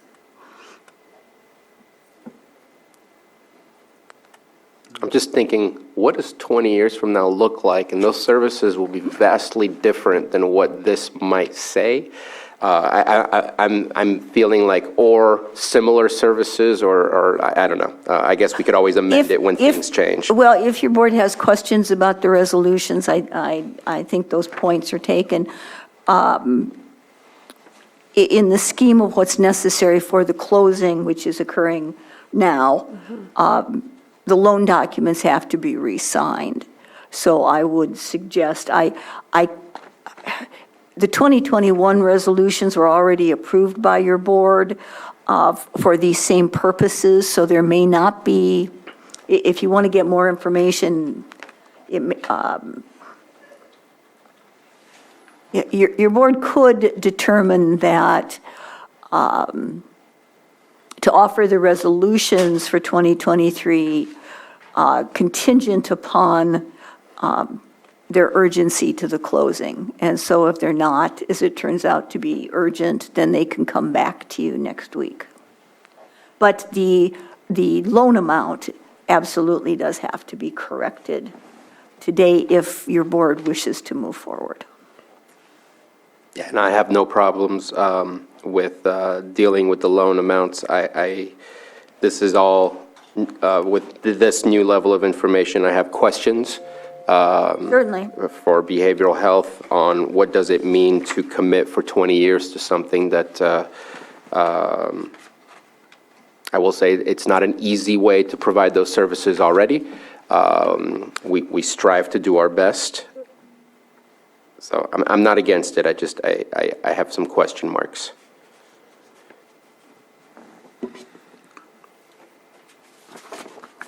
So what it says, and yeah, it would be nice if mental health supportive services, the county will make it available. I'd like shall, but that's just me. On the same section, sorry, section 4. Is that a big deal? Will and shall, it's not a huge deal, but it's a good catch because words do matter. The language, as I said, is substantially the same to the 2021 agreement. However, again, if your board feels more comfortable with these resolutions getting clarity, they came through the Behavioral Health Department. So again, I can only assume that they would have read and reviewed them. I can't guarantee that. No, I just know that there's a lot of folks that have been talking to me about this specific project, and this has been going on for years, this project. So I know that there's been some inclination that this has just barely taken place. Of course, been looking through it. It's been going on since 2009. And talking to a couple other folks, they were concerned with the mental health services, supported services, and to ensure that that was taken care of. That's why I wanted to put shall. Right? I do understand, sir. If your board wants to put those over, since you are having a special meeting on the 10th, these could actually be added to that if need be, if clarification can come. As I said, I'm not. These resolutions are probably not as integral to the actual closing process, from what I understand. So while I don't believe they can necessarily wait until next Tuesday, they could certainly wait till Friday, I think. But not the monetary, the increase in the contract amounts and all of those documents, of which there are several, all have to be adjusted and re-signed. So I'm assuming they haven't been re-signed yet. Okay. And I guess just to speak freely, to speak freely, I know that this is already, it's a non-recourse loan, so if things go astray, we don't get our money and possibly lose the property in trying to figure out how to regain any of the funds that we lost. And to say that we're committing to 20 years, like I almost would feel better if it said something along that the county shall make mental health supportive services available to each project's NPLH tenants to the best of its abilities for at least 20 years, just because I just don't want to put something in there where now we're not fulfilling our end of the contract because we're unable to. That's where I'm stuck, is I don't want to commit to something that I don't know and what the plan is, and I don't know if we're going to be capable of making that happen, and there doesn't seem to be any out whatsoever. And I believe that a commitment to provide those supportive services is an integral component of the funding. However, I would feel much more comfortable if I had complete confirmation of all of those things. And so if I can put this on for the 10th special meeting, which is appropriate for this type of arrangement, and if your board would just move forward with the first request today, which is the increase in the loan funding so that those documents can be re-executed by the chair. And I'll bring that back with information that will be of assistance to you on the second and third items. Can I offer a suggestion, unless, I don't know if Vice Chair Simon had a I'd like to comment? hear your suggestion, go ahead. I'd say, let's go, I'm okay with moving forward, but I need a presentation from behavioral health to better understand what the plan is. And I think that kind of fits with what Supervisor Crandall was saying, is to make sure that we're public and open about what is our plan for this. And this commitment, I think, requires a presentation to ensure that we understand what is expected of us and how we're going to meet that expectation. And so I don't want to add something on the 10th when I think that could already be a full day. And if we can bring that back at a later regular meeting for behavioral health to make that presentation, I'd be okay with that. Vice Chair Simon? Yeah, so from what I understand, what you're saying is we're going to approve all three moving forward with the presentation to be coming in the next 30 days or somewhere in that area. Yeah, I'm okay with that. Obviously committed to start to move this thing forward. If we can get anything done, I completely agree, Anita, we approve the adjustment on the budget, but I'm prepared to move forward too, because, I know it is a long-term project. We don't know what's going to look like in 20 years, but I completely agree with County Council that I think we've committed to this by just applying for the funding that we're going to be there to give this. So I don't know if wordsmithing a resolution is going to take any changes at this point. So, my thoughts are if we could move forward, I think that's a great idea with the presentation. Yeah, I don't want to mess anything up. Supervisor Green? Yeah, I'd be willing to move ahead. I see a need for speed here. We had our CHDC present at COC. This is hugely important. If there are any remaining questions, I don't know why that should be after it's been kicked around for years. In terms of encumbering the property, this kind of strikes me as similar to a Williamson Act. We're going to put this property into provision of some form of shelter and social services for the next 20 years. Just like you don't ask what crops you're growing under Williamson Act, you're just going to keep it in some form of agriculture. The goal of these contracts is just say we're approving these loans, and as part of this, you're going to provide the services to the clients of these homes. So it sounds like the consensus is to bring something back and just move number one. My preference would be to move all three.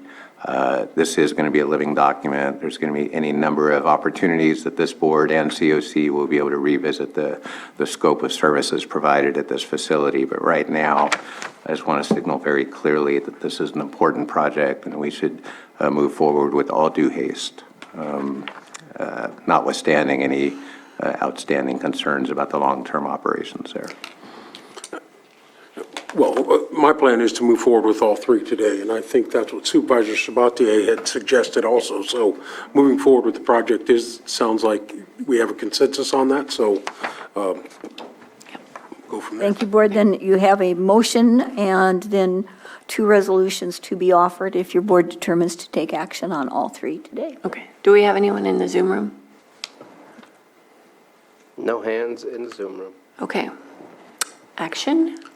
So just to clarify, and something Supervisor Sabatier said about, and I know I just don't want to beat it to death, but I just want to say that with shall make mental health supportive services, at the end, it would say that in accordance with county's relevant supportive services plan. So that would, I think, cover what you're discussing about to the best of the capabilities. And I do want that word, but if it's the will of the board to move forward, we'll go forward. In both resolutions, it has will. So I would just, if there's a possibility, I would just like to change that word, but. Shall can be changed in the first line of section 4 of both resolutions. If your board will approve, offer the resolutions as amended to include that word change. Okay. So since it's in my district, I will move to approve the increase in the construction loan amount for the Collier Avenue project in the amount of $22,269.90 and authorize the chair to sign the loan agreement and directly related documents to effectuate that change. Second. All in favor? Aye. Opposed?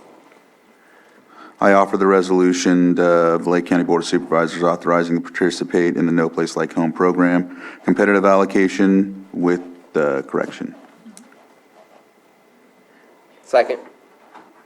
Offer. Sorry. Yeah. All right, Sorry. Supervisor It was Simon. quiet. I thought there needed something. Yes.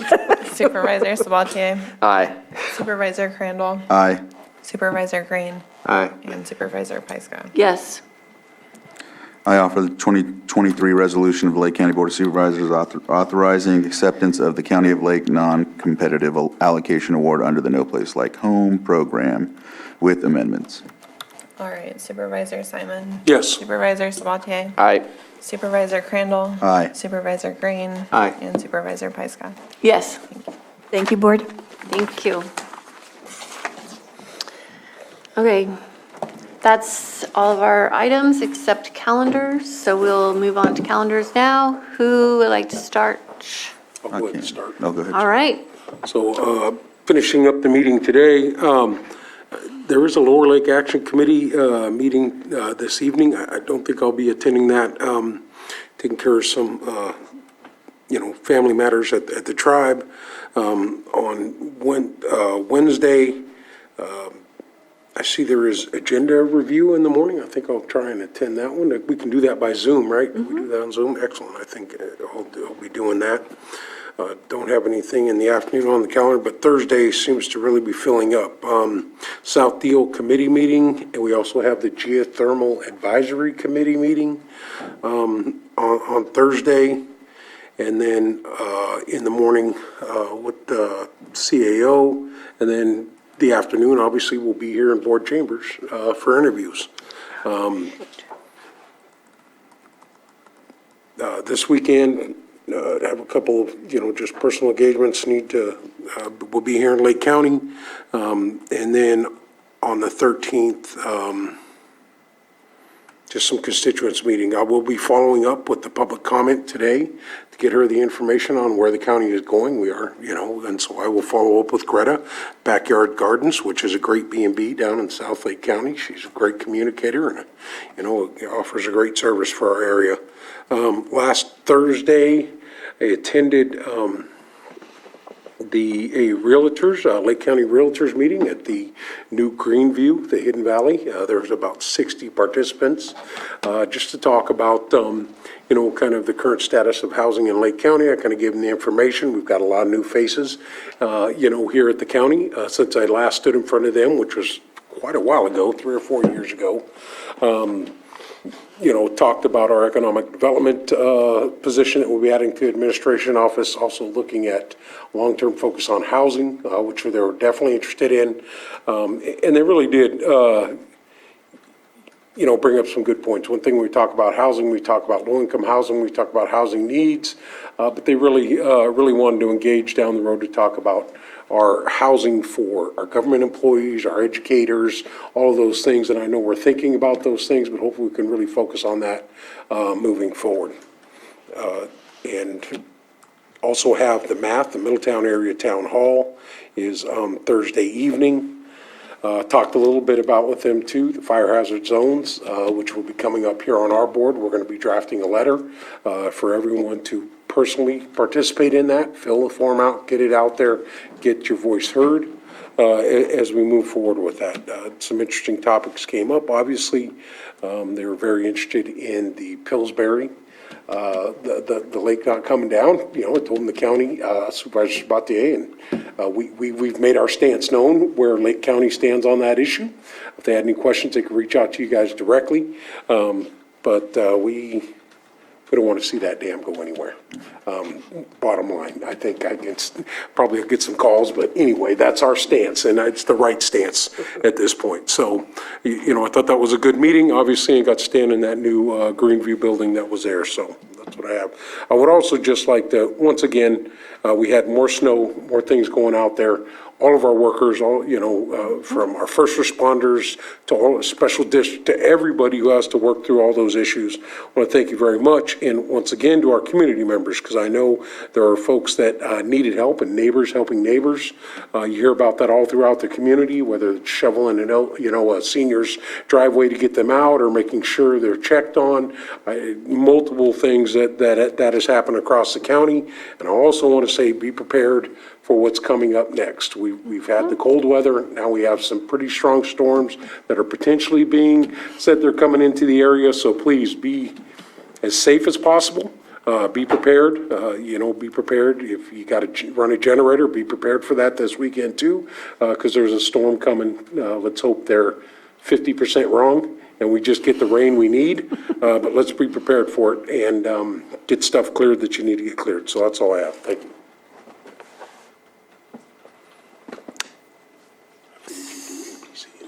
Yeah, who wants to go next? I will. Okay. All right, so tomorrow I have RCRC in the morning, and then Golden State Finance Authority and Golden State Connect. They all run concurrent tomorrow, so I'll be doing those three. Thursday, South Deal. Friday is PG&E monthly meeting for EPSS outages, and also the special meeting. And then Monday, I have the CAO meeting, and then also I have the Farm, Ranch, and Rural Communities Federal Advisory Committee check-in with the Region 9 Director, Martha Guzman, and then back here to the board on Tuesday. That's it. Okay. You want to go next? Sure. Trying to find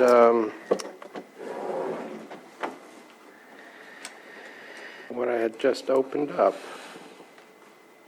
I guess I can't find it anymore.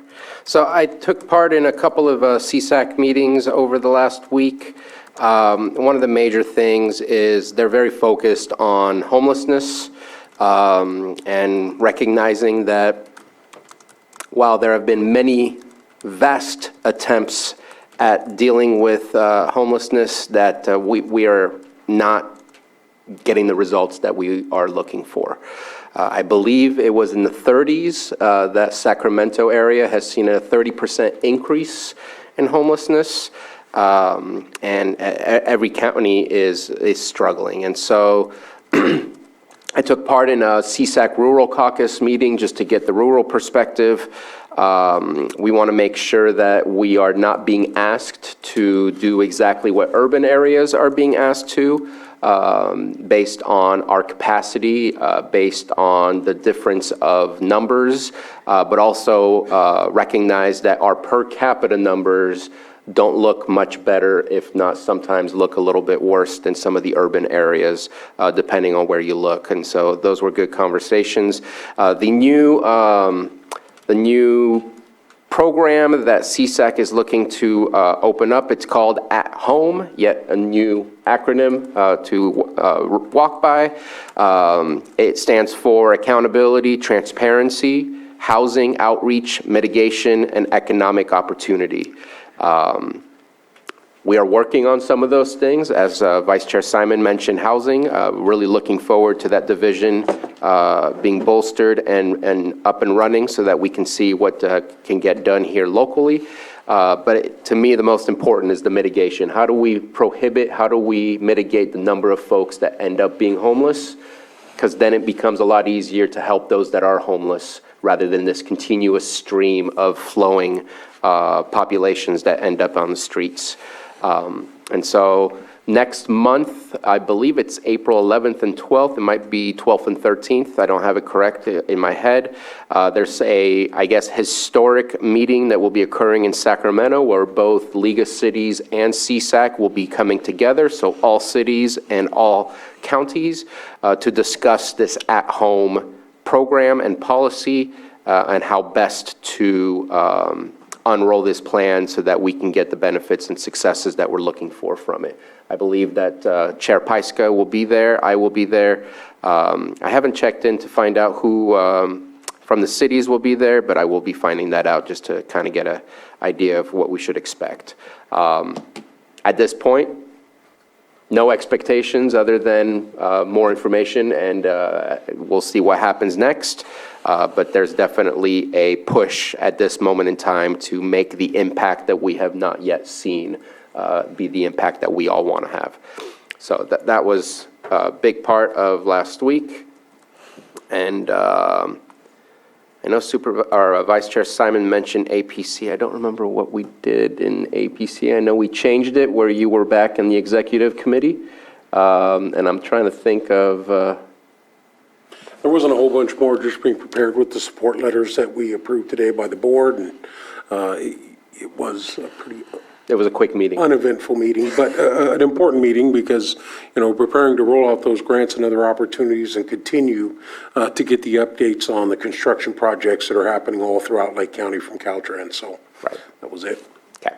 Thank you very much for that.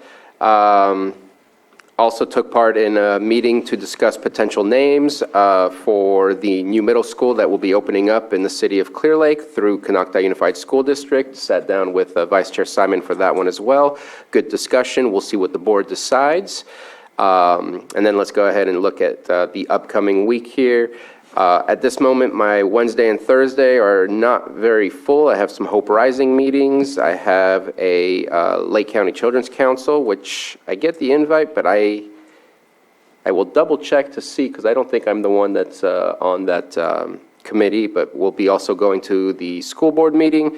I will change it's been 4 years in the making, my Calpine tour on Friday so I can make sure that I'm here. So I'll have to reschedule that tour, and also we'll be checking in at the warming center later on that evening to again just check in and see how things are going over there. And then meeting with our CEO on Monday and supervisor meeting on Tuesday. I have a fairly open opportunity to get a lot of work done, and I hope to get a lot of work done on that database software that I've been speaking of, and hopefully get another draft ready to show off to code enforcement, see how they feel. All right, Supervisor Green? Thank you.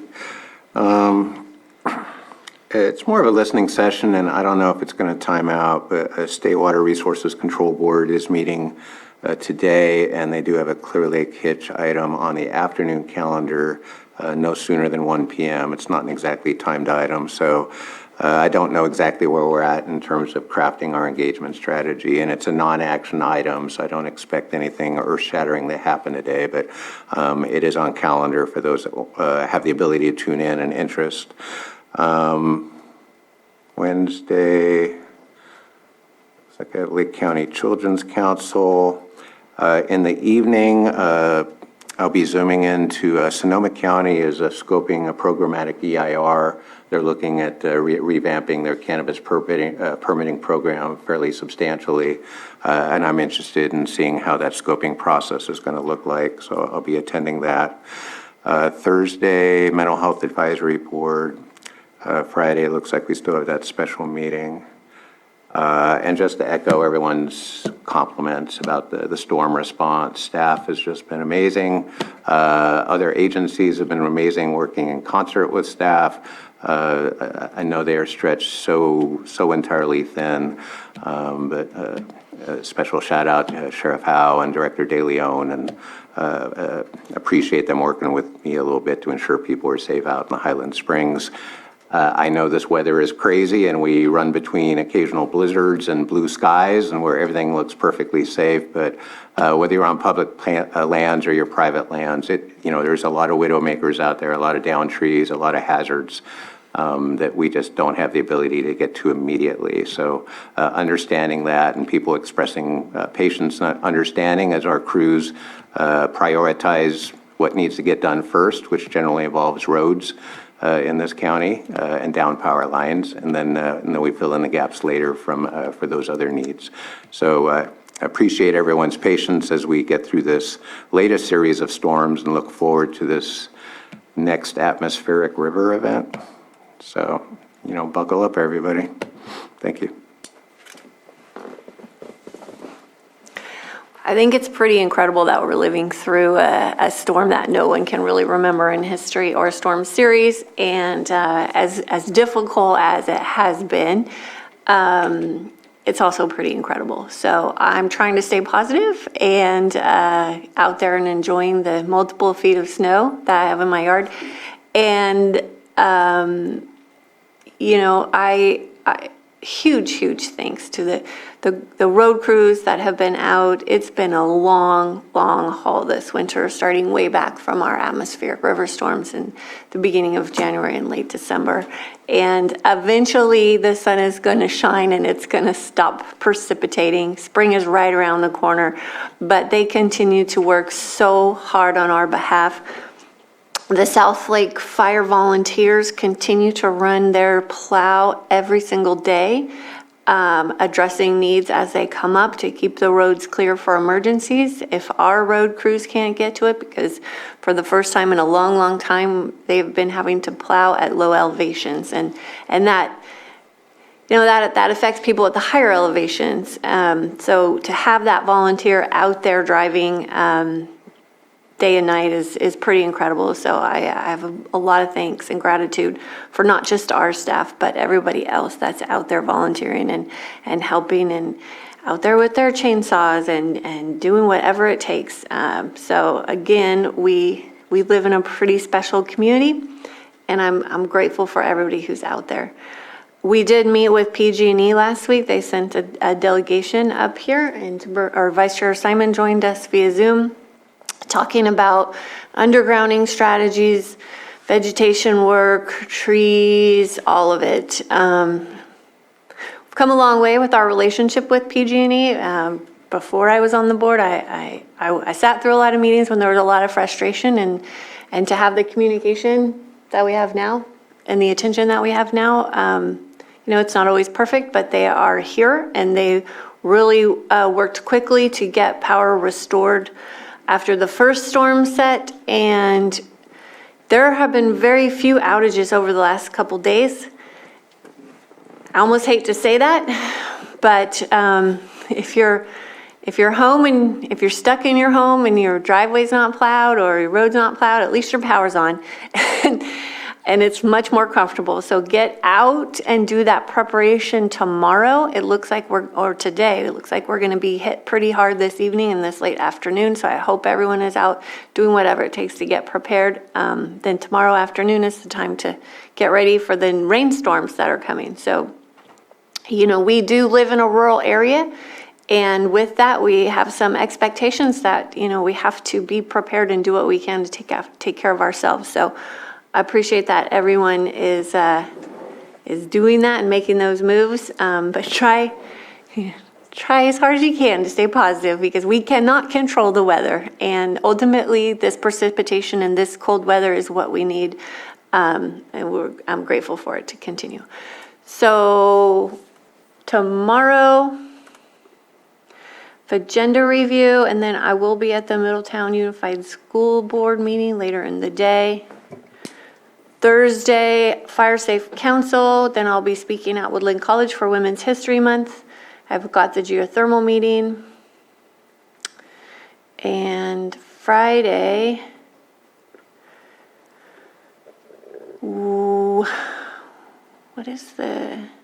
I'm joining Vice Chair Simon Friday morning for the meeting with the CAO. We have our monthly meeting with PG&E on fast trips. Is that still happening?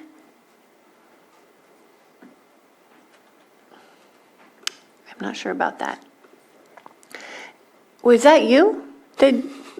Was that your meeting? That I think you emailed me that one. The Friday? Yeah. PG&E. Yes. Yeah.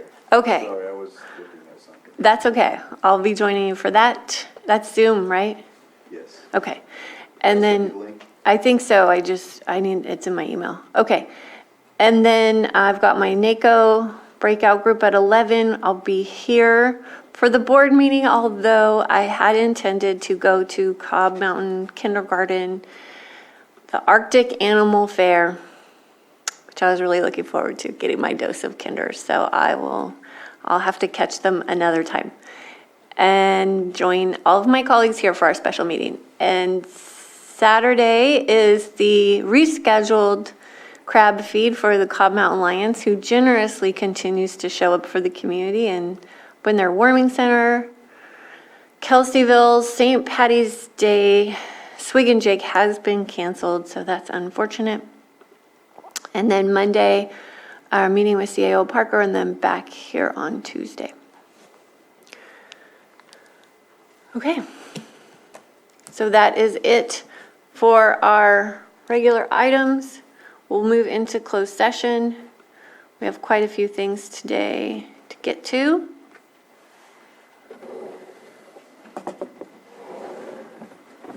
.1 is public employee appointment pursuant to Government Code Section 54957B. Interview for public health officer, appointment of public health officer. 8.2 is public employee evaluation, community development director. 8.3 is public employee evaluation, animal care and control director. 8.4 is conference with legal counsel, existing litigation pursuant to Government Code Section 54956.9. D1, complaint under the California Fair Employment Act, Pomeroy v. County of Lake et al. 8.5, conference with legal counsel, existing litigation pursuant to Government Code Section 54956.9. D1, City of Clear Lake v. Testate and Interstate? Testate and Interstate. Successors of Bailey Lumber Company et al.